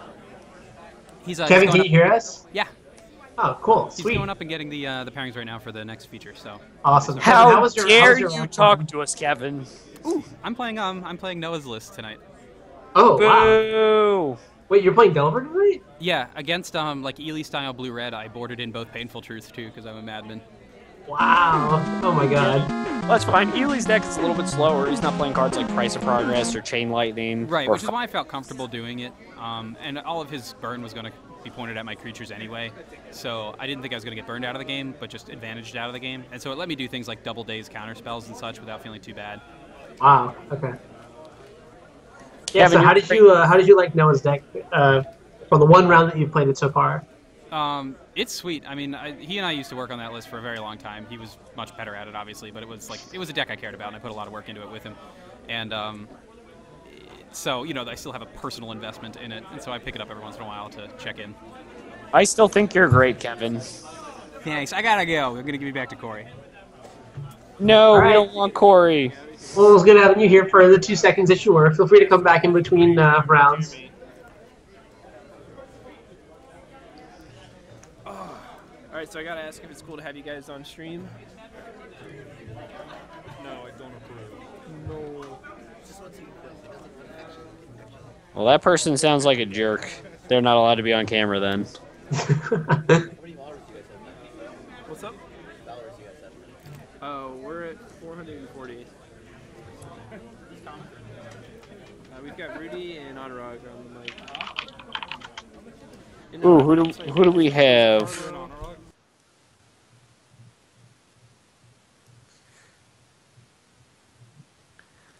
Oh, let's see who we have. We have Adam Jones. And Carlo. Carlo Razuri. Okay.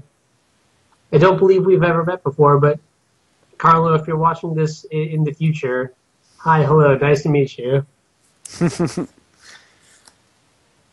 Okay, but I like what I'm seeing on the left. It seems like we are going to see Adam Jones piloting Miracles against Carlo on Not Sure Yet. All right, well, not sure yet. Definitely sounds like a very interesting strategy. I'm really interested to see if he has any I don't knows. Or maybe I I think so's. I think so's are pretty good.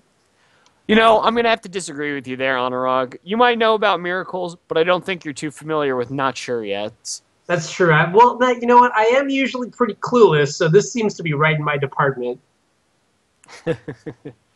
Anything like a turn 4, what have you, or, you know, a turn 1, got him. Those would all be pretty sweet plays. Oh, also, I got to give a quick shout out to Kyle Marks, donated $5 today. Nice. Thank you very much, Kyle Marks. You're great. We like you. Whoa, Jeff Derrick with the rim shot. Shadows of Innistrad is going to be rough for you if you're clueless, because you lose in Shadows of Innistrad. So that Oh was my god. That was really clever. I've literally been this one stupid joke has shown up on my newsfeed 20 times already, and it is what happens when Thraben Investigator comes into play with a Torpor Orb in play. No clue, but I think he's clueless would have been much. A plus. I've not heard that one yet. A plus. I think he's clueless would have been better. Like, how does he feel? Clueless. But yeah, this opening hand, Adam's opening hand seems pretty solid. I'm looking at multiple copies of Counterbalance, a Swords to Plowshare, maybe even an altered counterspell. Did I see a Jason the Mind Sculptor too, or is this just my imagination? It might just be your imagination. Okay. Maybe, you know, with all these really cool cards that Adam had, what he was missing was lands, and he's going to mulligan to 6, as is Carlo, I believe. It looks like Carlo is playing Eldrazi.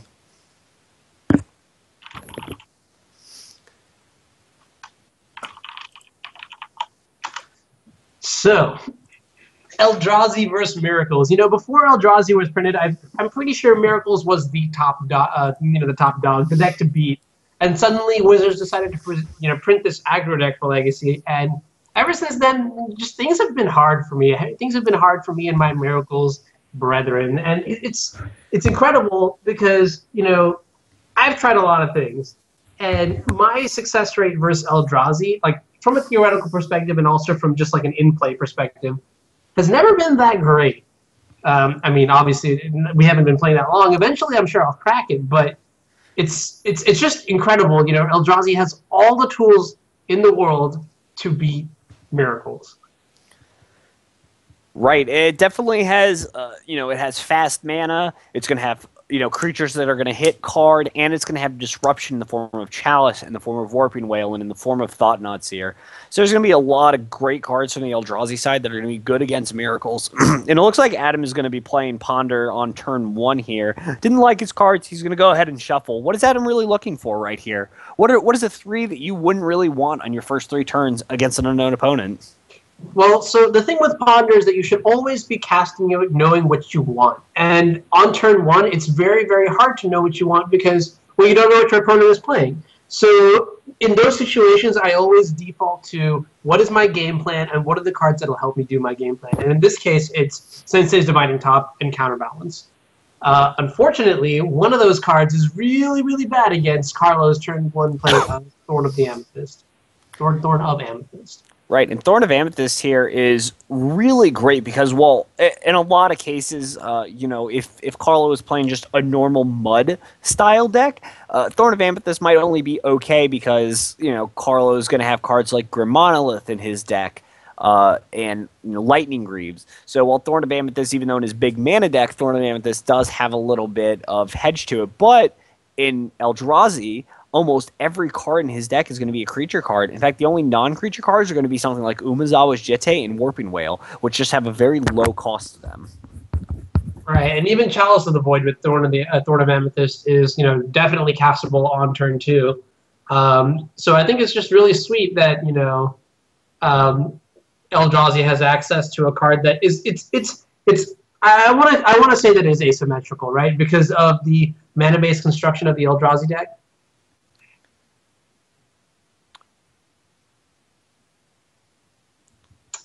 And wow, there's a second one.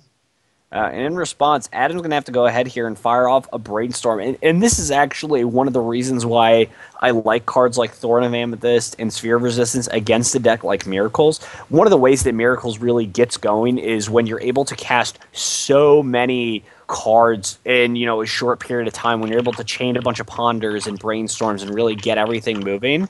You're able to pull far ahead, and Adam here has just fallen farther and farther behind, and Carlo hasn't even played a creature yet. I know, that's so incredible. I mean, it's exactly what you're saying, right? Miracles is the deck that requires some setup, and I think what makes Miracles such a good deck now that they even have Ponder is that these cantrips just give the deck a lot of velocity, and by playing Thorn of Amethyst, you're denying your Miracles opponent of that velocity, which is great because now they're just going to be clunkily moving around, trying to get all their pieces together, hope that they don't draw Miracles at the wrong time, and you're just sitting back and you're just all right, 4/4, strip a card from your hand, 5/5, attack for 9. It's just pretty crazy. And here's another creature for you to deal with. Just over and over again. And what is interesting here, and looks like Carlo has a Wasteland, and he's just going to go ahead and fire that off on Tundra. And in response, Adam is going to get to play a Snapcaster Mage, which does cost 2 because Thorn of Amethyst is only for non-creature spells. Now, what's actually really interesting, though, is, Snapcaster Mage as a beater is usually not that great. I mean, a 2/1 will close the game in 10 turns, and Legacy is the format where you're dying on turn 2, so you can see that there's some sort of mismatch here. But in a deck full of Ancient Tombs, like this Eldrazi list, where you're taking 2 a turn, or maybe 4 or 6 damage a turn just to cast some of your 5/5s, or some of your dudes basically, a simple 2-1 beater can actually get pretty far. Yeah, it certainly can, but it looks here like Adam's just going to sit back on defense. He'd prefer to play, kind of this defensive game as opposed to what Carlo's doing here. And Endless One for 5 is going to be a pretty big beater, and it's going to create a 5/5 Eldrazi Mimic, and Adam's just going to throw Snapcaster Mage under the bus here. And it looks like Adam has a Terminus in his hand, and one of these cards that I think you really like looks like he has Predict in his hand. Oh, really? Yes, please. Nice. All right. Adam, shout out. You're doing a great job today. Even if you don't win this match, you're doing a great job. But yeah, I don't know. Game 1 is typically really bad for Miracles because, and this is something I may have said before, but the answers in their deck just don't line well with the threats that matter out of the Eldrazi deck. And so when I say that, I'm talking about, and just to take a moment here, folks, what we're seeing on the screen is just a savage beatdown. You know, we have a 7/7 Eldrazi Mimic and a 5/5 Endless One beating in. This game is going to be over pretty quickly. Right. Yeah. But yeah, it's just that the answers in the Miracles deck, game 1, do not line up well with the threats that matter from the Eldrazi deck. And when I say the threats that matter, I'm not talking about the creatures. I'm actually talking about the things like Cavern of Souls, Chalice of the Void, and Thorn of Amethyst. These are the cards that make it really, really, really tricky and difficult, for the Miracles player to operate game 1. Hopefully game 2 we'll see a couple other answers, maybe Council's Judgment, Wear Tear, some timely Force of Wills, or Spell Snares. I know Counterspell is notoriously bad in this matchup because it doesn't really do as much. But it seems like Adam has a couple Blood moves that he's also going to be bringing in. So I am pretty excited to see what happens game 2 and 3.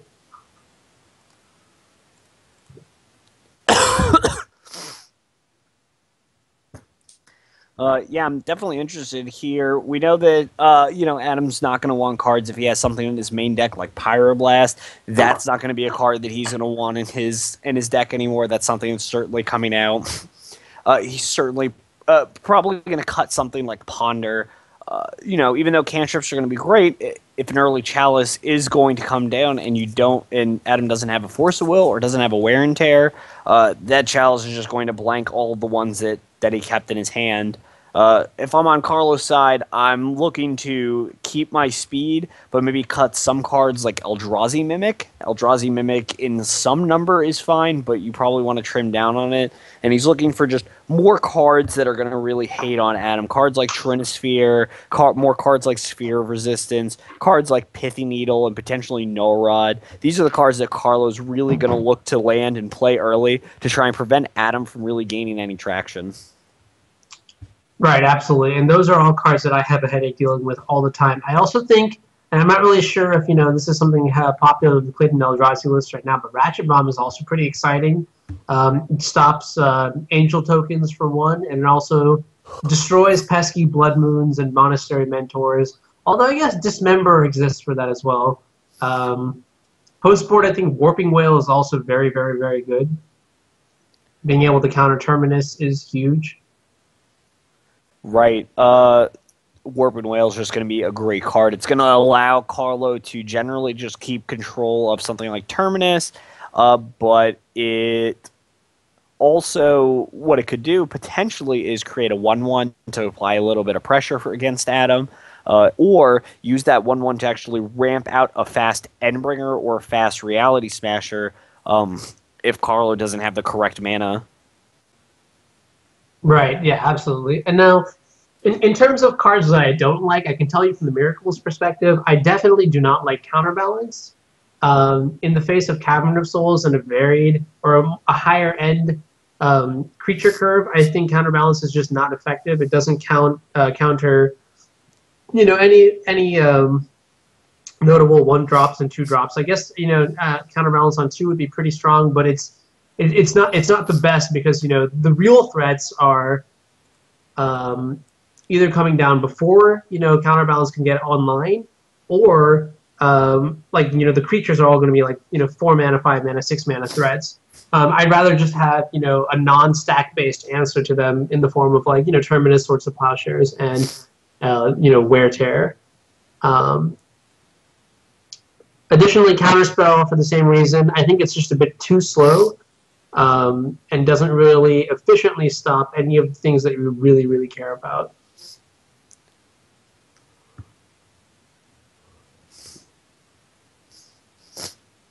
Right. And it looks like Adam went ahead and kept his 7. It looks like Carlo's going to go ahead and mulligan to 6. Right. And, when you don't play a deck with, Brainstorms and Ponders and whatever it is to make your deck, quote-unquote, more consistent, this is bound to happen. In a 15-round tournament, I feel like this is something that might come to bite you back more than once, but, if the deck is strong and powerful, maybe once or twice is all you need to slip up, and then you just win the rest of them. Yeah, this looks like a mulligan to 5 now.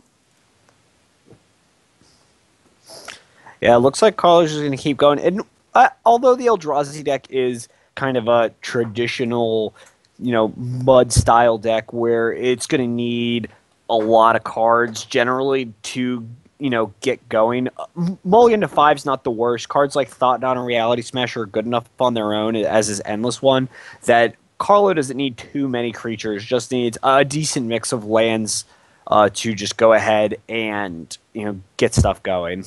Right, yeah. Adam leading with the turn 1 Ponder. Solid, strong play. Well, it looks like Carlo's satisfied with his 5.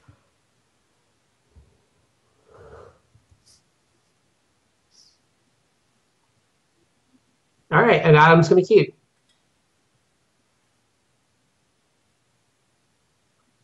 So I know that, this Eldrazi deck has mulligan to 5, but I think it is naive to say that, Carlo is really far behind, because these kind of explosive starts, as we're just seeing, a turn 1 Thorn again, are just going to be really, really powerful. Right, and Adam here is just going to be forced to pass.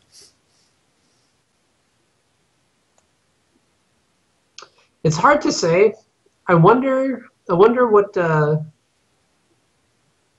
Adam's game plan is going to be. I guess maybe he's just looking to get a quick Blood Moon out. Yeah, that's certainly possible here. Carlo's not really doing too much. And this is certainly an interesting part of playing the Eldrazi deck. Now, if you were playing Eldrazi, would you play something like Mind Stone or Waste so you would be able to cast cards through a Blood Moon? And that's really tricky, because I feel like your deck is so powerful game 1, and the allure to something like this deck is that you're extremely aggressive. You pull your arm back and you just smash your opponent in the face, maybe a couple hundred times. And playing cards like Mind Stone and Basic Waste they just seem a little bit contradictory to what it is that you're trying to do. So I don't know. I personally wouldn't, but I am no master of the deck.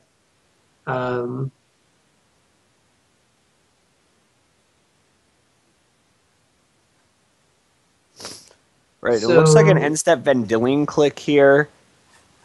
Or is this main phase? This looks main phase, or maybe draw step, one of the two. And it looks like Carlo's going to reveal a hand of Mox Diamond, Wasteland, Ivugan, Chalice of the Void, and Cavern of Souls. Just to help clarify real quick, we're in Carlo's draw step currently. Okay, thank you. Yeah. That seems like a decent time to activate Vendilion click. And it looks like here that he doesn't have too many choices here, and Adam's going to go ahead and put a Chalice down to the bottom and let Carlo draws up the notes here. But if you're Adam here in this spot, you got to hope he's not drawing something like Thought Knots here. Yeah, but in all honesty, I would rather my opponent draw Thought Knots here than have a Chalice in play. So, if I'm Adam, I'm just ecstatic about taking this this Chalice. And what would have been real devastating there is if Carlo went ahead and played a Reality Smasher. That would have been real devastating. But it looks like Carlo's just going to have to settle for a second Thorn of Amethyst. Right, and I believe Carlo might be at 16 now, taking two Ancient Tomb hits, which is really good for Adam because if Carlo wants to advance his board, he's going to have to keep paying that extra life. And so with this 3/1 just beating it every turn, it's going to be a little problematic for Carlo. Right, and what's really interesting here is that now Adam has the ability to Karakas and cast Vendilion Click every turn, preventing Carlo from really gaining any, trying to prevent him from gaining any real traction. Right, and so after his draw step, it seems like Adam is going to do exactly that. But what's interesting is that Adam elects to hold up this... Oh, no, I guess not. He's not doing it. But what's interesting is that Adam is electing to keep up his 4 mana as opposed to casting his Blood Moon. Well, I saw he has Council's Judgment in his hand. It looks like during the end step, he's going to cast Predict. Nice. All right. Let's draw some cards. And this is really interesting here. Now, if anyone's unfamiliar with Predict, Predict is 1 in a blue. Name a card. Look at target players. Reveal target player's top card. If that card is the one that you named, you're gonna have to push that card to the graveyard, and then you get to draw 2 cards. And if you're incorrect, they still mill the top card, and you get to draw a card. And it looks like he named Reality Smasher. That's what Kory's telling us. Ivugan's gonna go. Adam's only going to get to draw 1 card here. And it looks like Carlo's just going to go ahead and take this opportunity to waste Adam off of a red source. Yeah, and that's a pretty tactical strike there. Sorry, I did in fact misspeak. Blood Moon costs 5, which is why Adam was not able to cast it last turn. He just didn't have that option. Right. So, so moving forward, Adam's going to go ahead and beat in one more time. He's going to play his Sensei's Divining Top. Probably costs a little bit more mana than just that. But right, this good old 3 mana Sensei's Divining Top. Yeah, that's exactly what I was thinking. Spotlight, there was a card that I saw, it's like Brainstorm, but costs 3 mana. It's like you draw 3 cards and you can put 2 back either on top or on bottom of your deck. And, with 2 Thorns in play, I was just thinking, wow, isn't Brainstorm just that?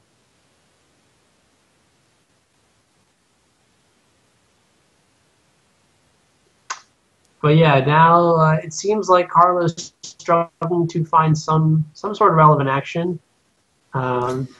He's just going to start with an Eldrazi Mimic. We're going to go ahead and in order for Carlo to really get back in this game, he's going to need to start off with a Thought Knots here and then move into a Reality Smasher. But that kind of draw is not unreasonable. I wouldn't be surprised to see Carlo come back from this game by drawing an Endbringer as well. That card is really strong. Does he have the mana to cast it? He does. Endbringer only costs 3. Carlo even has a Cavern to make it uncounterable. 3 or 4. Probably 4, but whatever. Oh, and there's a Council's Judgment. Council's Judgment. Looks like Adam's going to vote for Eldrazi Mimic. Carlo says, I vote for Eldrazi Mimic too. Let's get rid of it. I'm not going to lie, there have been multiple occasions where my Council's Judgment has been a 2-for-1. It looks here like Carlo still hasn't really put anything together. This is certainly a problem with a deck where you can't force your draws, in any way and create anything. But Carlo's just hoping that the top of his deck is going to be kind to him here. Right, yeah, the turns are slowly going down, in terms of what kind of opportunity Carlo has to draw something good. Each attack is 1 draw step less, so let's see what happens. Adam's going to spin his top on the upkeep and beat him for 3. Now the Ancient Tomb has been turned off. As if Carlo taps it, the click will kill him in one shot. So I believe Carlo's at 7, so Ancient Tomb would take him to 5. Click would take him to 2. After the beat, does he go down to 4? Maybe I'm reading it wrong. Sorry, he must be at 7 then. You might be correct. Hopefully Kory can give us an updated life total. Make sure that we're on the right path.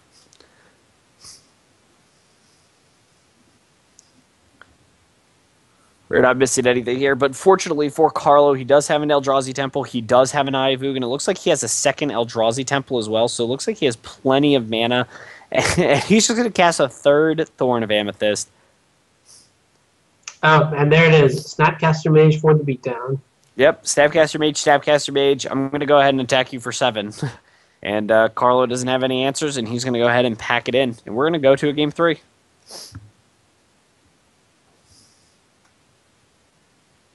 Well, that was awesome. Yeah, I mean, there were a couple draw steps that Carlo probably shaved off of his clock by tapping his Ancient Tomb, and I mean that happens, right? I think from the Miracle side, you just have to get lucky like this. You have to hope that your opponent fumbles a little bit, maybe takes a mulligan, and then you draw a relevant clock.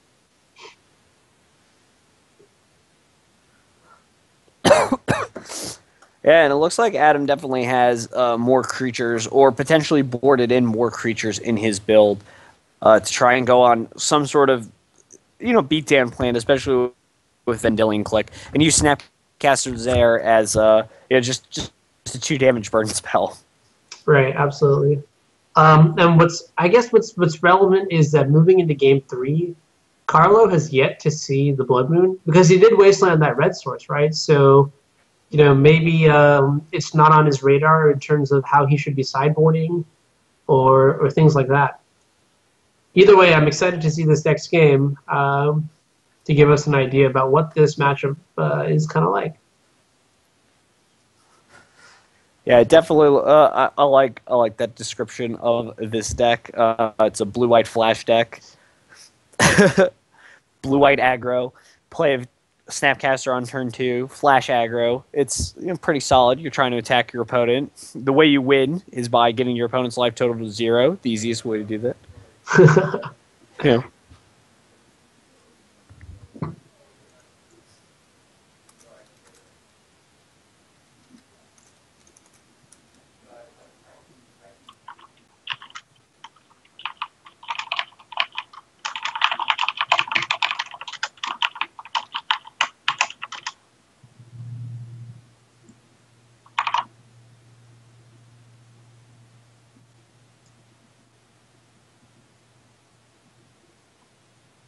So our players are getting ready for Game 3 of Round 2.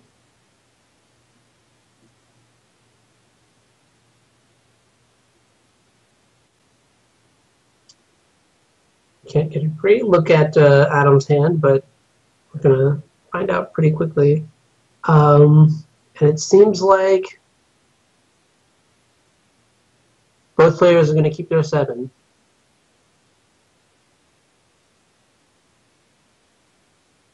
Carlo's starting off with a turn 1 Chalice on 1. This is the most frightening start that the Eldrazi player can have in this matchup. Even more frightening is that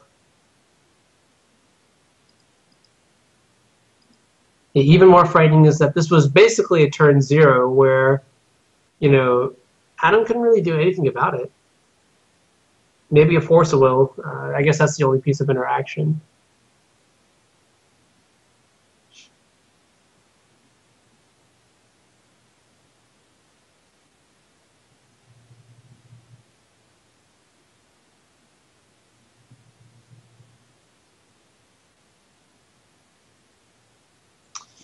And Adam just going to go ahead and make his land drops. Carlo doing the same. On turn 3, it looks like we are about to see... Yeah, that is powerful. Turn 3, Reality Smasher.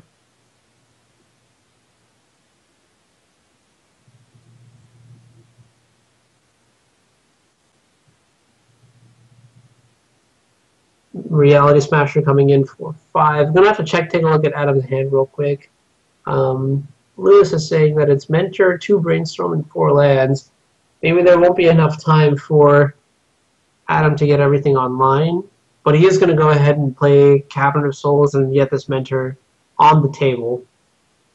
Now what's interesting is that though there is a Chalice on 1, Adam can still cast his cantrips, his Brainstorms, to create chump blockers to maybe mitigate some of the damage that this Reality Smasher is bringing to the table. Unfortunately, Reality Smasher wow, that is the second one. That's 10 power of trample damage. Unfortunately, that is what Reality Smasher is equipped with, and I gotta say it's not looking good for Adam here. We're gonna have to see some crazy stuff like land drop into maybe blind predicting Determinus, or like a Vendilion land drop into Vendilion Click, target myself, draw Terminus off the top. Yeah, and unfortunately, no dice. Carlo wins the match 2-1.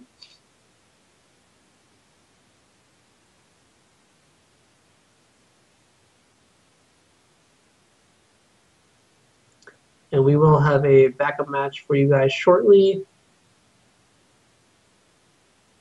But yeah, I'm really excited about this new Eldrazi deck, despite the fact that it completely, destroys Miracles. I'm happy to have it in there. The Legacy, it's about time that we had a new deck, and I think it's great that this new deck is, in fact, an aggro deck. Will we be seeing a lot more of this deck in Legacy? Probably, considering the modern counterpart sees so much play that porting from one to the other isn't really that difficult. But, yeah, I mean, I'm sure Legacy will adapt eventually.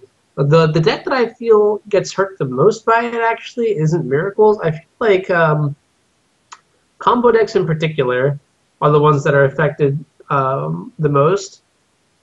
The showing for Storm at GP New Jersey was not as great as I had imagined or expected. I know Storm is a really, really powerful deck. And before Thought Not Seer was a player in Legacy, it was pretty widely played. So I'm wondering to see how those decks in particular will evolve to handle this. And looking at Adam's sideboard plan, he's got 2 Wear Tears, 2 Blood Moons, and a Pithing Needle. I agree with all of that. I think it's pretty solid. Pithing Needle on Endbringer or Umezawa's Jitte, or even Eye of Ugin is totally reasonable. I don't know if I agree with cutting the Jace. I think the game plan in this matchup should be something around the lines of, you cast a Terminus and then immediately follow it up with a threat, or you maybe play a Blood Moon or something like that and keep the mana for Terminus available. Yeah, Needle is also great on Ratchet Bomb, Rather Explorer. You are correct.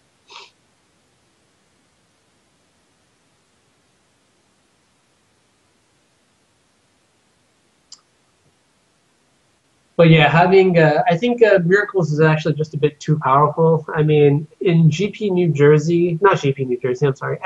Somerset, New Jersey, Day 2 representation of Miracles had something like 23 players, which is pretty absurd if you ask me. Conversely, in this past Open at Philly, Miracles only had a representation of about 7 players. So that is much more in line with the rest of the format as a whole.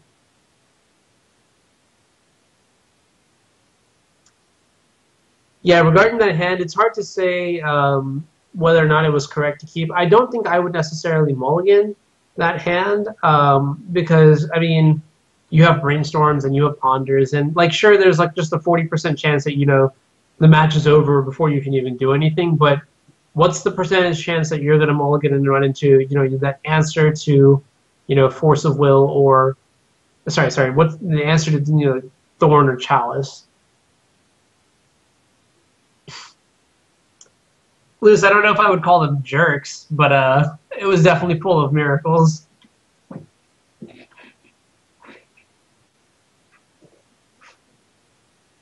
Though yes, I do think that, you know, in terms of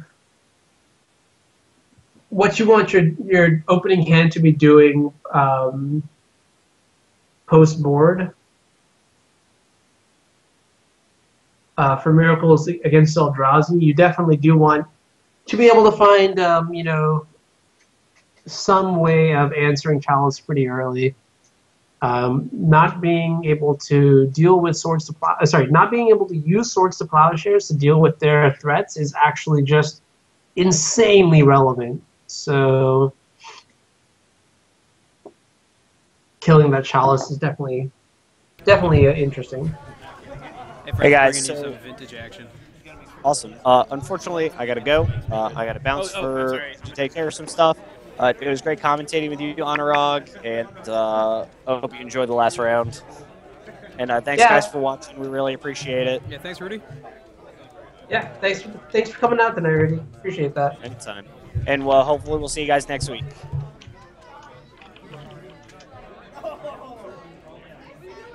So it looks like we're going to get a little bit of vintage action here. Yeah. I don't know a lot about the Tiny Bots list. I've seen Akash Naidu testing it a lot. Okay, yeah, me neither, unfortunately. Though I do think I can tell you a little bit about this gifts given deck. I think at its core, this deck is basically a Jace Vryn's Prodigy / Gifts of Gift deck. Yep. Yeah, and it just uses these two cards together to A, you know, make a buttload of card advantage, and B, I guess you could kill it a number of ways. The first thing that comes to my mind is like maybe something storm-oriented. Kevin, do you know what Kory's exactly on for his kill condition? No, I didn't see any of that. Could be it was flipped past quickly. Okay, yeah, maybe I'm completely wrong. Maybe storm is even the preferred method of kill. Actually, that doesn't even make sense now that I think about it. Anyways, yeah, Kory's going to start off with a lot of RAM. Mana Crypt into Mana Vault into Date. A bit of an aside. Decided into Painful Truths against Sneak and Show. Cast both of them. Felt real nice. Good. Ended the game at 3 life. That is pretty awesome. I mean, I imagine against Sneak and Show, Painful Truth is exactly what you want. Like, oh, it's so good. It's so good against everybody. It's just, it's a good card. I wouldn't bring it in against Burn.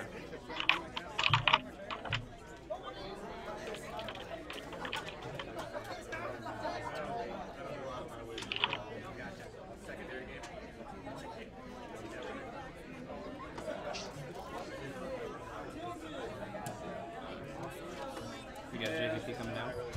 Yep. Jace Vryn's Prodigy on the table.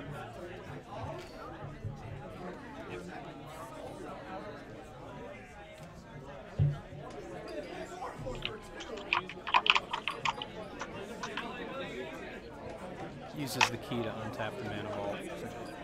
Neat play.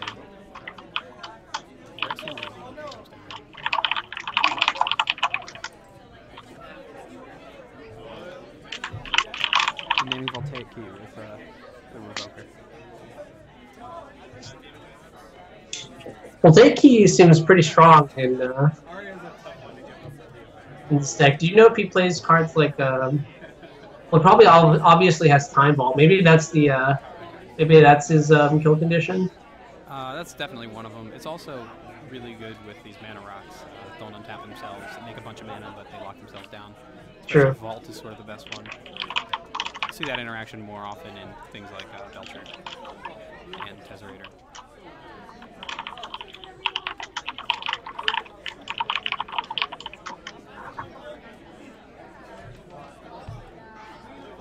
Yep. All right, and Jace is going to loot away a Blightsteel. That's awesome. Yeah, that's a really neat format where something like this can happen. I suppose it could happen in Modern even, but...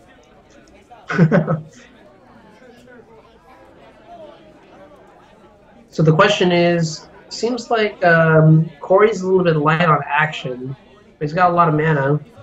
Right. Maybe He'd rather be. He'd rather have mana nothing to do with it than a lot of stuff to do with it. Right. And I guess, you know, the second he draws maybe even a gifts and given, he's just going to go from 0 to like 30 billion thousand 100. Yep.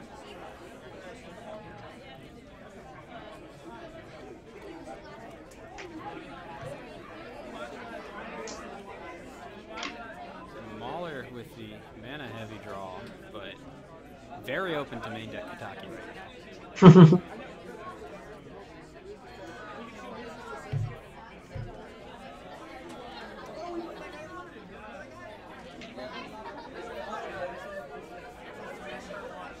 We add 5 mana. 6, 7 mana. 8 mana. Take your time. Whew. All right.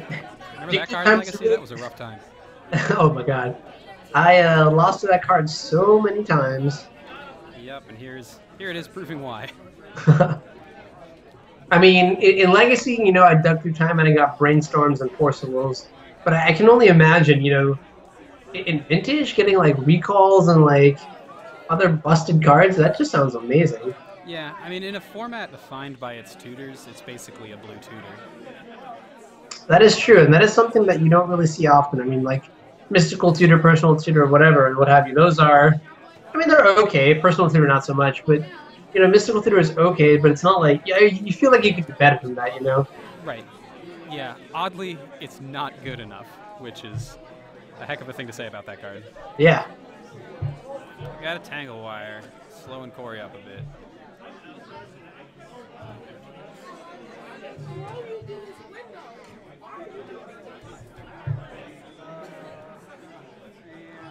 Did you get a look at what Kory pulled off at Dig Through Time? I did, but I'm sitting next to him. Oh, okay. Kevin knows all the secrets. I do. What's this high-stakes match? Lewis, are you playing against the guy that has like main deck Abrupt Decays, Life from the Loam, and Mox Diamond in his deck? That sounds like a lands deck. Yeah, there was a guy who 5-0'd one of the Legacy Leagues with a Miracles deck, except it was the 4 colors, and it had those cards that I just mentioned, Life from the Loam, Abrupt Decay, and Mox Diamond. And, you know, Bob showed this to me, and I was just like, this is giving me a serious headache. Please put it away. But a lot of people are talking about it, and, you know, maybe, like, it's actually probably just, like, decent in the mirror. Doesn't really suffer to cards like Liliana. I mean, the mana base is weaker, sure. Yeah, I mean, I think it suffers mostly to it draws a hand that doesn't do what it needs to do in that matchup. That's the thing about Miracles, is you play the same game every game. Yeah, absolutely. I think when you try to diversify what your deck is doing, there is a higher percentage chance that, you know, your deck will do one thing partially and another thing partially, but neither of the two, you know, sufficiently. Right. I mean, 5-0ing is a cool thing to do, but you heard it here first. It will not be XO at the next tournament. I'm calling my shot. You know, I'm going to be right behind you in line. I'll probably take that same shot.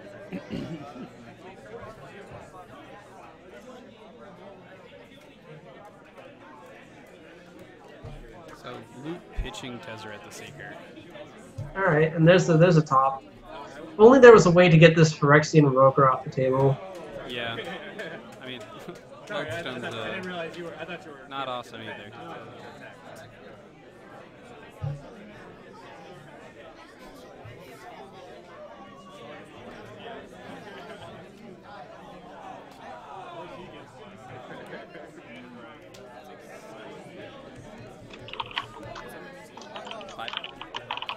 That is absolutely a pretty huge point, is Tezzeret and Key are both the wrong half of the combo that he'd like to have drawn. Lewis, I've been hearing about this guy. Actually, Warmaster plays Bant Miracles, I believe, and he has there's a split-second enchantment that he has in his sideboard. It's 7 mana, and it says you control enchanted permanent. Kevin, do you know what that card is? I'm sorry. Alright, The I chance will. to think about a chant permanent. Oh yeah, no, it's like a 7 mana. One second, I'll just look this up. 7 mana split. Yeah, I'm really interested in this this Tangle Wire thing right now, so I'm a little distracted. I'm sorry. Oh yeah, no problem. Take possession. That's what it's called. Oh yeah, that's a neat card. I like the art on it actually. It's like Enslave. The split second is what gets me. Yeah. Spin stop, one floating, all these Tangle Wire triggers still in the stack.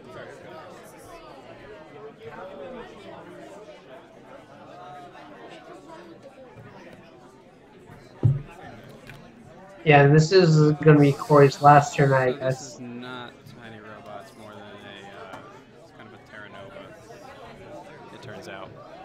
What's up? We didn't see any Genesis Chamber, any Skull Clamp. It looks a lot more like a Terra Nova deck than a Tiny Robots. Okay.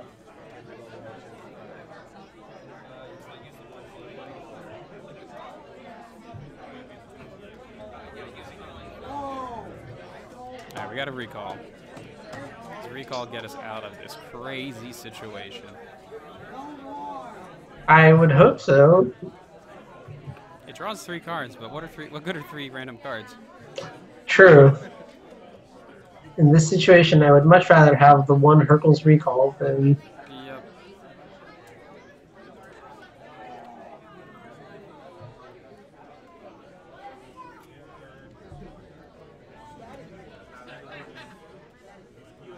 Just keep digging. We're gonna loot. So he's not getting out of this upkeep with untapped permanents, so he's just tapping everything he can right now. Right.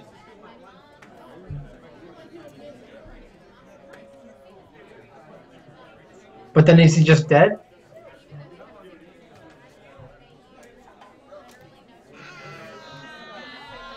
Not necessarily. There are a couple outs here. Okay. What do you think? Oh, well, I guess you're sitting next to Kory, right? Yeah.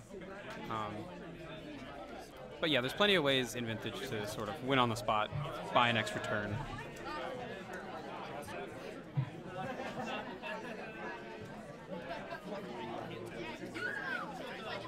Oh, really? Okay.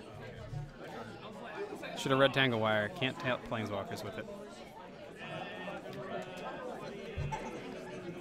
Bam! There it is. All right, this was the punchline. Yeah. Valerian Academy.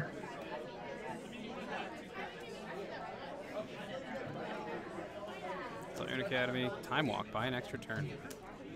All right, nice, nice. This is how you start it.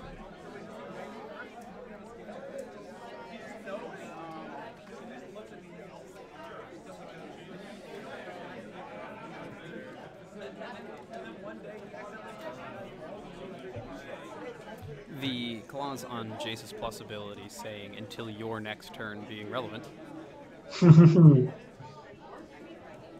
So it's going to wear off now, then? Yep, it has worn off.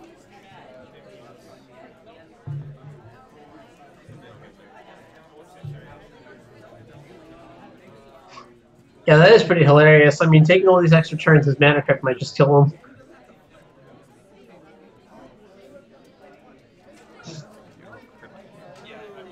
Okay. Rolled evens again. Kory earning it. Maybe this is why he's so good at the credit card game. He's just got like naturally imbued with like the blessings of the gods. I unfortunately can't talk about anybody being better than I at the credit card game. When's the last time you actually lost? I've lost 3 times over almost 2 years now. That's a lot of free food. Only once for full amount too. Once I got a discount because the manager felt bad, and the other time I got a discount. I don't even remember why. Yeah. So every time, you know, it comes up that I might pay, I feel a little better that my EV is still insane. Right, yeah. So we're still trying to figure out what to tap to this Tangle Wire, Well, we're definitely not tapping the Valerian Academy. if we can help it.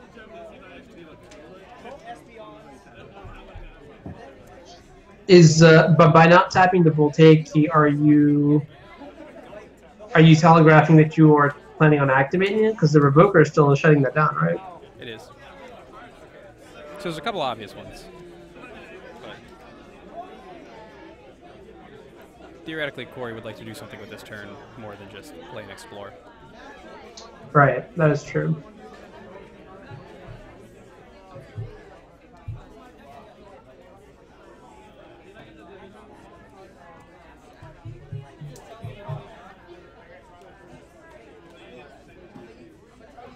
About 2 minutes left in the round for those of you waiting for Legacy.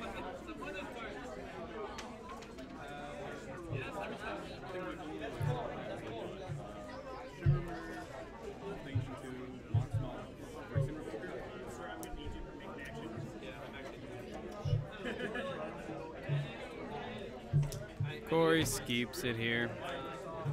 All right, yep.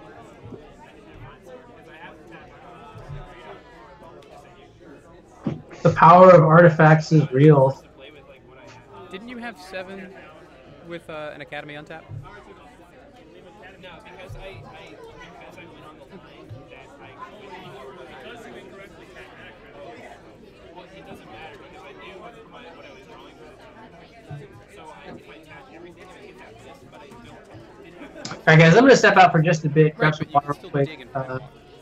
Be back when the next round starts. Right. Okay, go ahead. Next rounds are not quite started.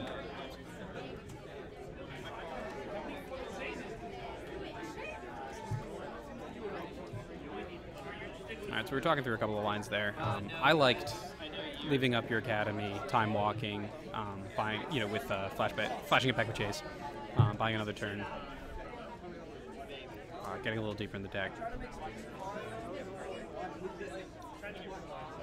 You can also dig through time with some mana floating, maybe hit the Hercules. I don't know the deck. I assume there's a Hercules if it's a gift deck. It generally wins with Mentor, I believe is the go-to, but Vault Key also exists. But there's cool stuff like Yogg's Will, and you get gifts for a Yogg's Will, put it in the yard, flash it back with Chase.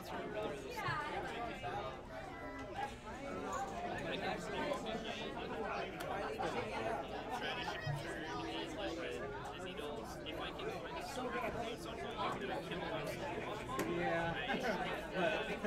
Crowning the Knight of Flowers is dead. Another diary. That would be.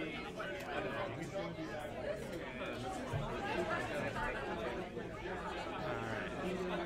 We're in turns for the round right now. I don't know if they're going to try to start another game. Try to jam one in.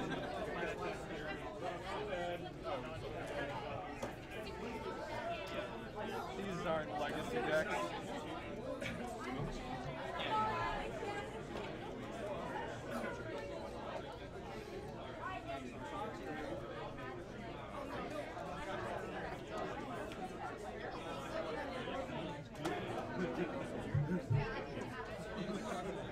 We got the restricted Chalice on turn 1. Plays like this are why it was restricted in the first place. Chalice on 0 resolves. Lotus, looking very lackluster in a deck where you have a repeatable Lotus land. Lodestone comes down. Lodestone is refused. Kory says no Lodestone.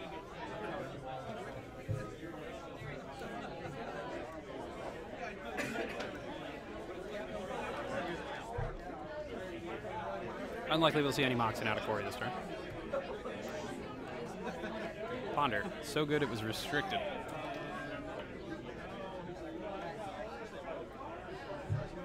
Back in my day, when you cast your Ponders, you appreciated it.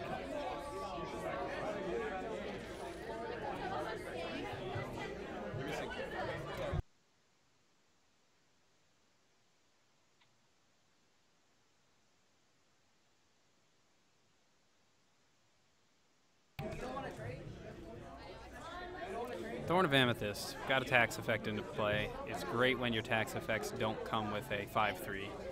When you are the non-shops player. Library. making mana, which is what it was put in the deck to do.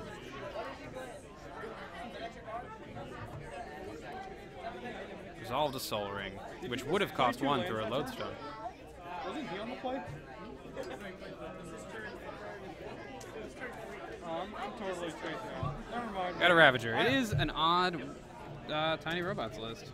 I'm the guy in the bleachers who hasn't been paying attention to anything. What a complete buffoon I have been.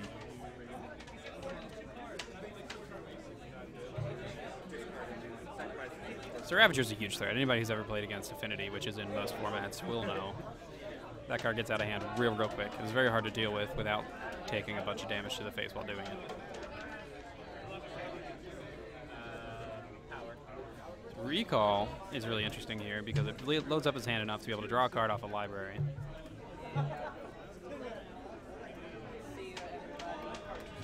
Thorn not taxing Jace because Jace is a creature spell, it turns out.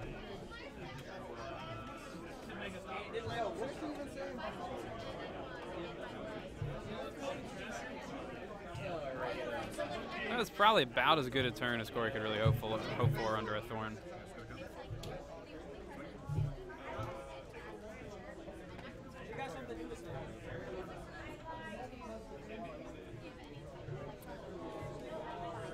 Kory takes 3. Well, so actually it's 16 from that force. Mauler a little bit stalled on land. That first turn, the explosive turn 1 Lodestone should have been enough. Sometimes you just get forced. Still, Ravager Manland is a good enough play to follow it up with. Hey, how's it going? I'm back. Hey, Kory lost that last one. It was just sort of a lot of pressure on Mauler's side. We're in turns right now in the Legacy round, so trying to do it in one more game. Gotcha, okay. It seems like Kory is doing pretty well this game, though. So far. Ravager's very dangerous, but otherwise everything's coming up Millhouse. Gotcha. It's a strip mine for Mauler. Alright, I don't know if Mauler needs the mana, but turning off that library would be a good start. Yep, immediately goes for it.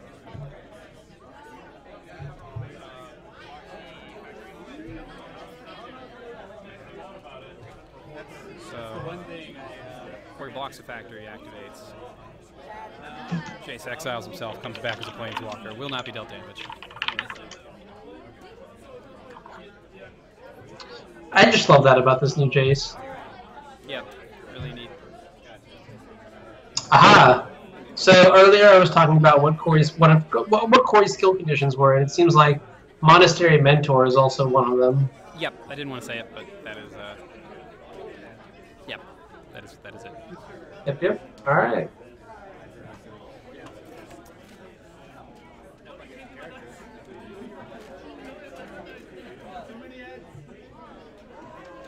Kory's gonna pay 3 mana, or not pay 3 mana.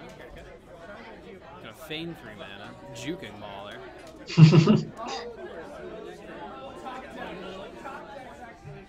Just kidding. Comes double back with the Monastery Mentor for 3 mana. Suffice to say, Mauler's ankles are broke.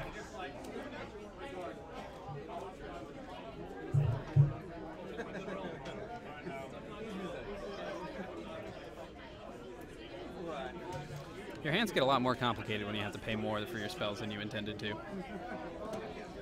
Which is a really odd format, and you have some very effective, very mana-efficient spells, but mana efficiencies are actually oddly less important than in Legacy, where you have to play your spells the fair way.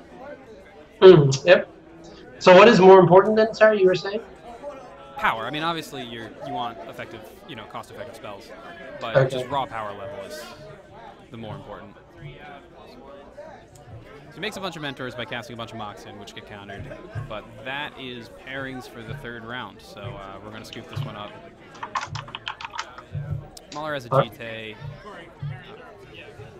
So that would have been a really interesting one to watch play out. But yeah, absolutely. You are definitely right on that. Who do you think would have won? Who do I think would have won here? So Mauler showed a GT, which essentially lets him reset the board. I didn't do the math on how big a Ravager can get, but I assume Kory could block with a ton of tokens and kill the Ravager. Gotcha. Yep. So, but I mean, Mauler's draws, while he doesn't have any card selection, are super live. Right, yeah. Kory's are very selective. He can draw pretty blank. Yeah, that's he has card selection, but he has to pay for it. Yeah. I mean, I generally prefer card selection over raw power, but you know, it's hard to say when you play miracles, don't you?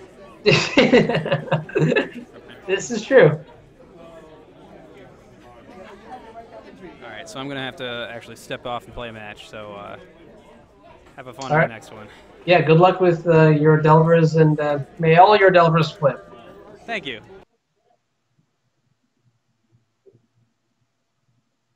Let's see what we're going to get for round 3, guys. I'm pretty excited.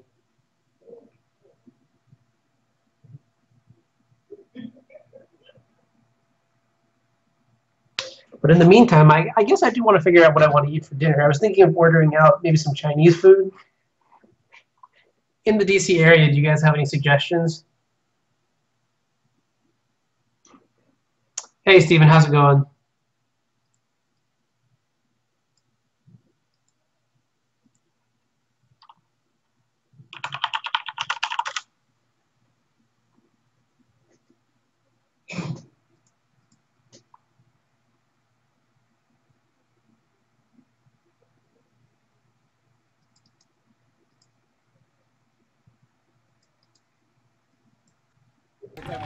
All right, guys. Next round starting up.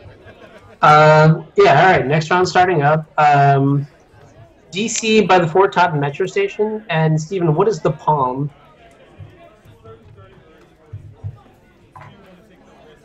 And I totally forgot what your name was, but I'm sorry. Edwin.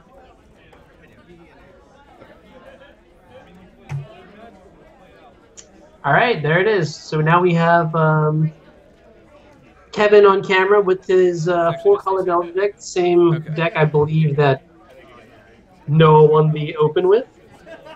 Congratulations to Noah, by the way. I know it's a little late, but job well done.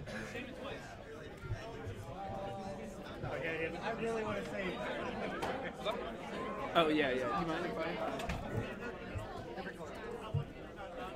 I... Okay. Yeah. All right, that was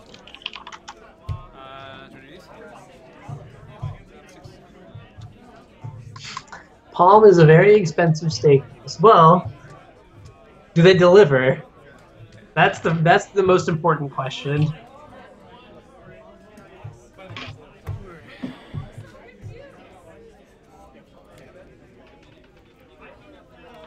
Rudy had to step out for a minute. Actually, yeah, no, I think Rudy's out for the night. Right? Oh, he is? Okay, yeah. Gotcha. So unfortunately, the chat will have to deal with me and all of my bad humor or jokes. Hey, I'll be here too. Oh, yeah, that's true. Kory gets to share the pain.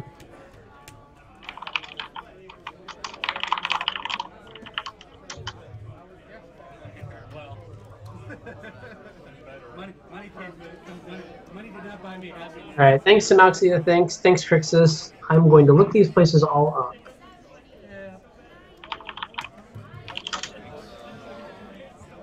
All right, so the match is, sorry, I should focus on Magic. Match is underway. Kevin leads with turn 1 Gitaxian Probe, probably one of the scariest plays in all of Magic. What I'm interested in seeing, and obviously I've played this, not obviously, but I've played this matchup like a billion times from the Miracle side, and it goes really 50-50, but the starts that I don't want to see are exactly what Kevin's got right now. Turn 1, you know, Gitaxian Probe into Cabal Therapy.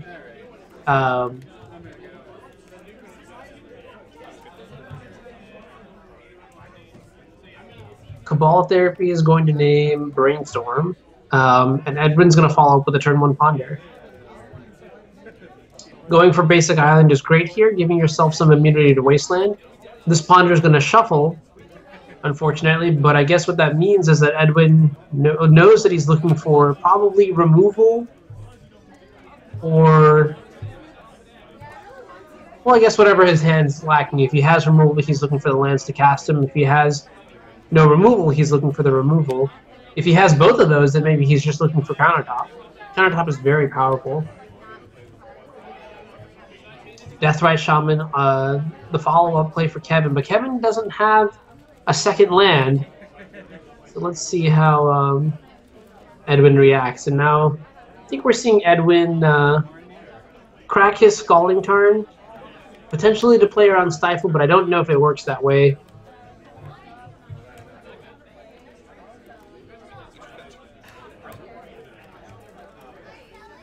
Instead, he's going to counter that Brainstorm, and Kevin is going to use the Scalding Tarn to cast the second one.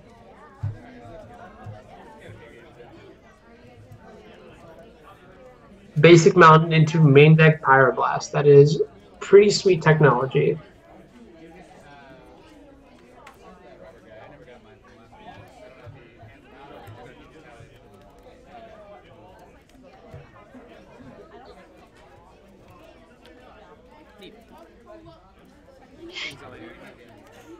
So yeah, Kevin's able to find his second land, Scalding Tarn.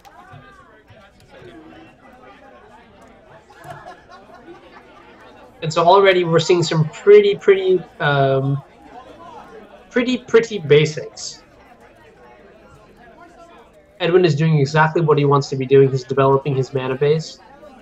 But Kevin wants to probably get some pressure on. So I wonder if he's going to be casting another threat. The trick from the Delver side is to cast or put as much pressure on the table as possible without overextending into Terminus. So that means knowing your limitations, evaluating your hand in context of how aggressive you can be. Yeah, and Kevin's got a Pyromancer. Young Pyromancer is a fantastic threat. It is pretty much a one-card army in this matchup and demands to be answered by Terminus and Terminus alone. And then once your Miracle's opponent uses that Terminus, you can feel a little bit more relieved about extending your other creatures onto the battlefield. CM yeah, this is the last round of the night.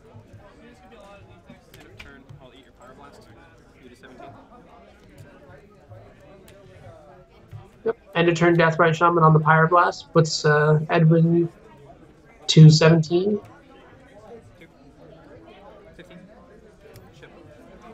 And Pyromancer beatdowns are beginning. Nice. And Edwin reveals Terminus with the trigger on the stack. And there's a counter magic war here. Kevin pitches his Daze. Edwin pitches his Jace the Mind Sculptor. It looks like the Terminus is going to resolve. That is a healthy 2-for-1. And this is exactly the kind of position that Edwin wants to be in. Now what we need to see from Kevin's side is some sort of follow-up in terms of, reapplying the pressure on the board.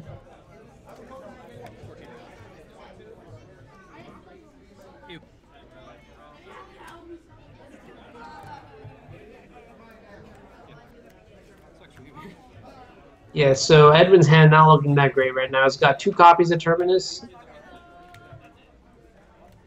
If Edwin finds a Brainstorm or a Snapcaster Mage, it's likely that, he'll be in a much, much better position. Gurmag Anglerfish. All right. When I was talking about aggression, this is it. This is a 3-turn clock. 5 power is a lot. But it seems like Edwin was able to draw a land for the turn, which means that next turn he'll be able to just hard cast one of the Terminus in his hand because he still has the Volcanic Island. He is immune to the Wasteland, as he can crack the fetch in response. Oh no. I can't tell if Kevin has any cards in his hand, but if he does, then I hope there are counter spells for this hard cast Terminus. If I'm not mistaken, Edwin can fetch a Tundra, play the Volcanic Island, and then hardcast the Terminus. He might lose his Tundra to the Wasteland, but I think that's a trade that you're willing to make in this situation.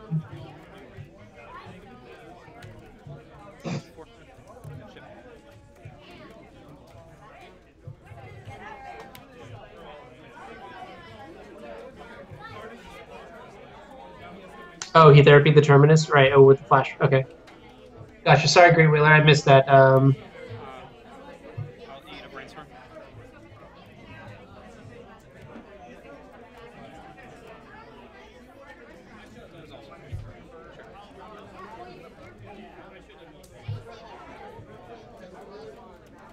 Flashing in a Vendilion click to cycle a card in his hand.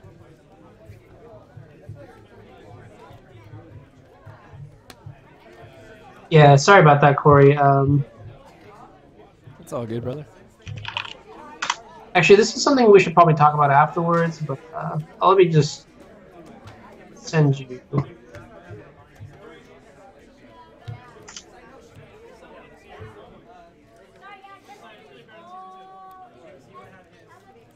Alright, and that is the game. You know, Gurmag Angler and Deathred Shaman being the heavy beats. They bring the heavy beats, and we're quickly going to a game 2. Yeah, Kevin has been talking about these Painful Truths a lot. I think they're pretty fantastic in this matchup.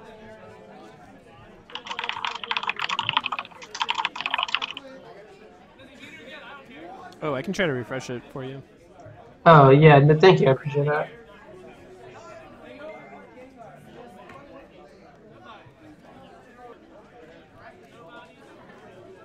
Yeah, but Painful Truth is really, really good in this matchup. I mean, you know, the fact that it's black means that you can't Pyroblast it, which means that Counterspell, Force of Will, and Flusterstorm are probably the only options, or in terms of counter magic. And 2 of those counterspells aren't even like that great post board against the Delver deck. Those being Force of Will and Counterspell. So Flusterstorm might be able to answer its Painful Truths, but you know, if it's super early, like a turn 2 Painful Truths from a Deathred Shaman, Edwin might just not have a Flusterstorm, and if it's too late, Kevin might just be able to play around the Flusterstorm. So it's kind of hard to see or say what might happen. But I really think, you know, this Painful Truths, if it resolves, will put Kevin drastically far ahead.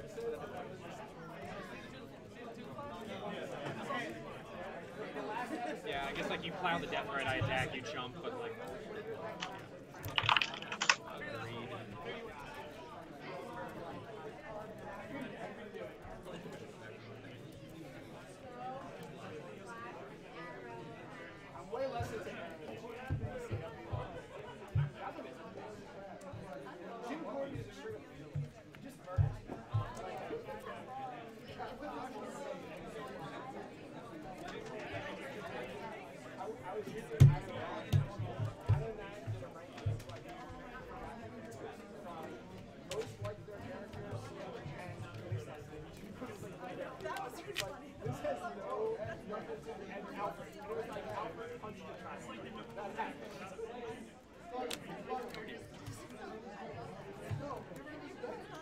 All right, game 2 underway. Edwin's going to lead with a turn 1 island. Kevin going to start off with a Gitaxian Probe. Brainstorm from Edwin's side. I assume he's casting it now to conceal some information.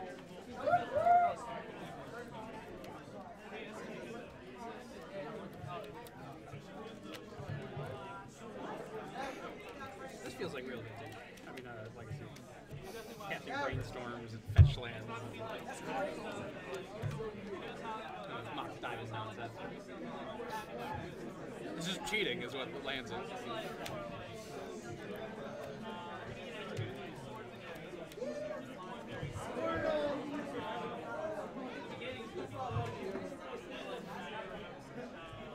And that is a, wow, frightening hand. We see Enlightened Tutor, Council's Judgment, Counterbalance, Doubled Scalding Turn, and Caracas.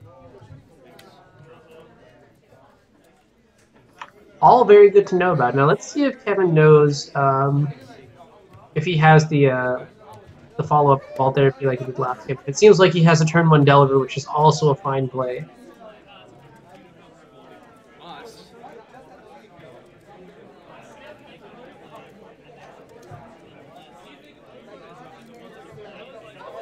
Yep, and that is exactly what happened. Edwin hit these Swords to Plowshares on top of the deck and is now casting it immediately to exile the Delver of Secrets. Kevin throwing it away sort of to the side. What I like about this main phase activation of Swords to Plowshares is that it plays around potential spell pierces at the cost of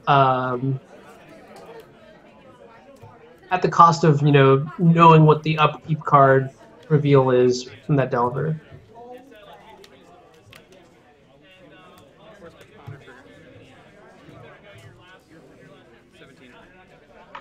With the Pyromancer in play, Edwin goes for the counterbalance, but it gets Force of Willed, unfortunately.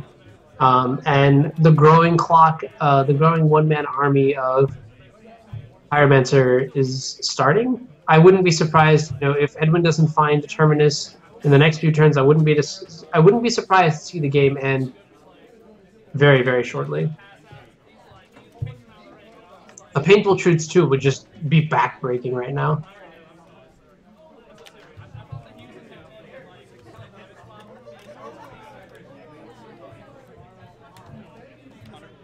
And it looks like Kevin has a Wasteland in his hand.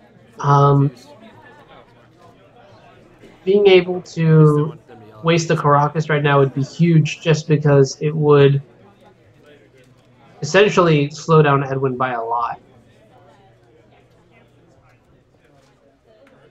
Andy Prime, this is just a local event that comes on every Tuesday.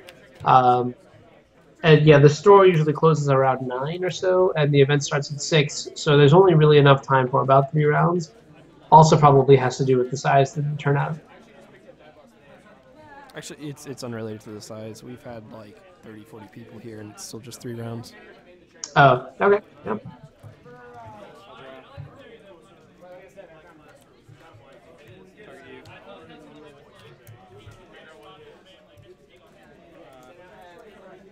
Yeah, this is exactly what I'm talking about. Like, look at this. Already we have 4 1/1s in play. And the great thing, and with the Cabal Therapy in play, this is incredible because Kevin gets to basically turn his Cabal Therapies into, like,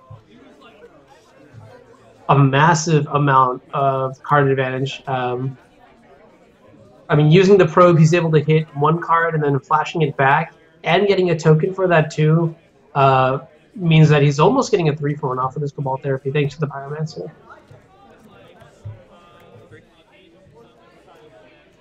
Yep, 16's all.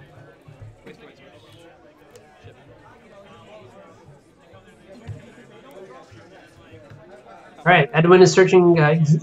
With the Substances Divining top in play, I think now he is trying to up the consistency for the rest of the game and potentially find a copy of Terminus.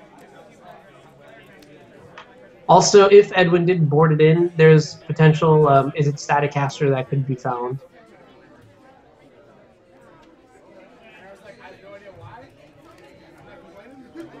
The problem is, though, that Edward also needs to find a couple more lands, and this is where Kevin starts to pull ahead, right? His deck is designed specifically to play in these sort of low land count situations. But Miracles, on the other hand, is a bit more mana hungry and requires, anywhere from 4 to 6 or 7 lands in play. So, I mean, for Edwin to turn this around, there's still a long way to go.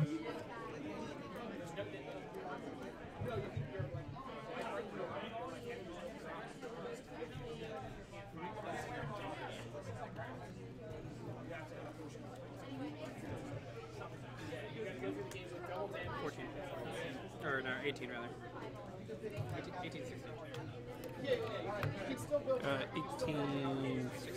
18, 15, crack to fetch. You got, that is, you're right, because that's 16, so this is 15. You have 15? Yeah, you have 15 for you. 15, 18. Okay. Yeah, Swords to Plowshares was timely in stopping more tokens from coming into play, but with 4 power and board, Kevin, I mean, the burden to act right now is on Edwin, specifically with finding another Terminus, and until he finds that, Kevin is just content sitting back, attacking for 4 every turn. I mean, 4 a turn is a huge clock too, so.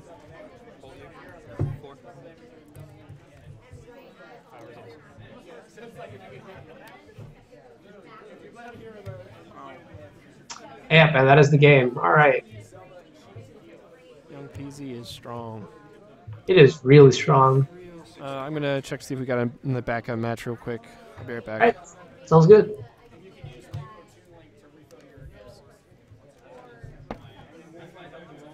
How's your miracles now, Anuraag?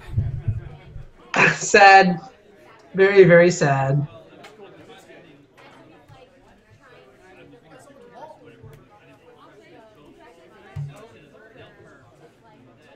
Did you not board in Sulfuric Vortex?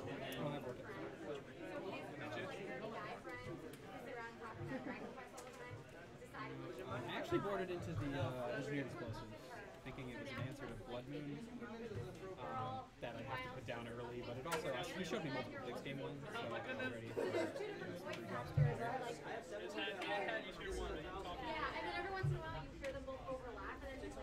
It's not the strongest play, but I thought it was stronger than mine.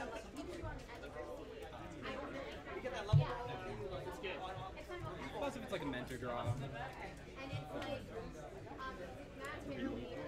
Pia and Kieran Millar in the order.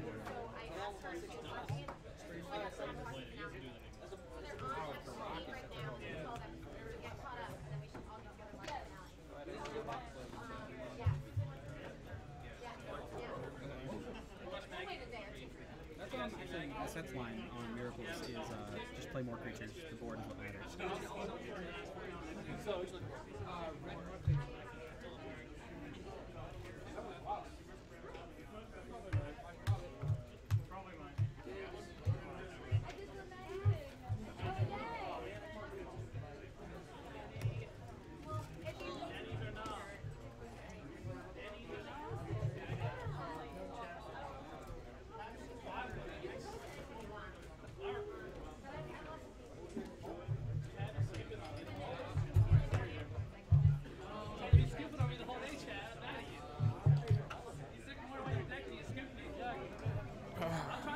Games. I think we have to. Are there any other games, Kory?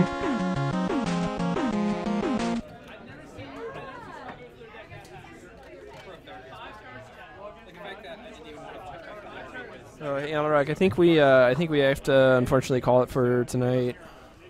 Okay, that's unfortunate, but yeah, I mean, I guess wrap up then.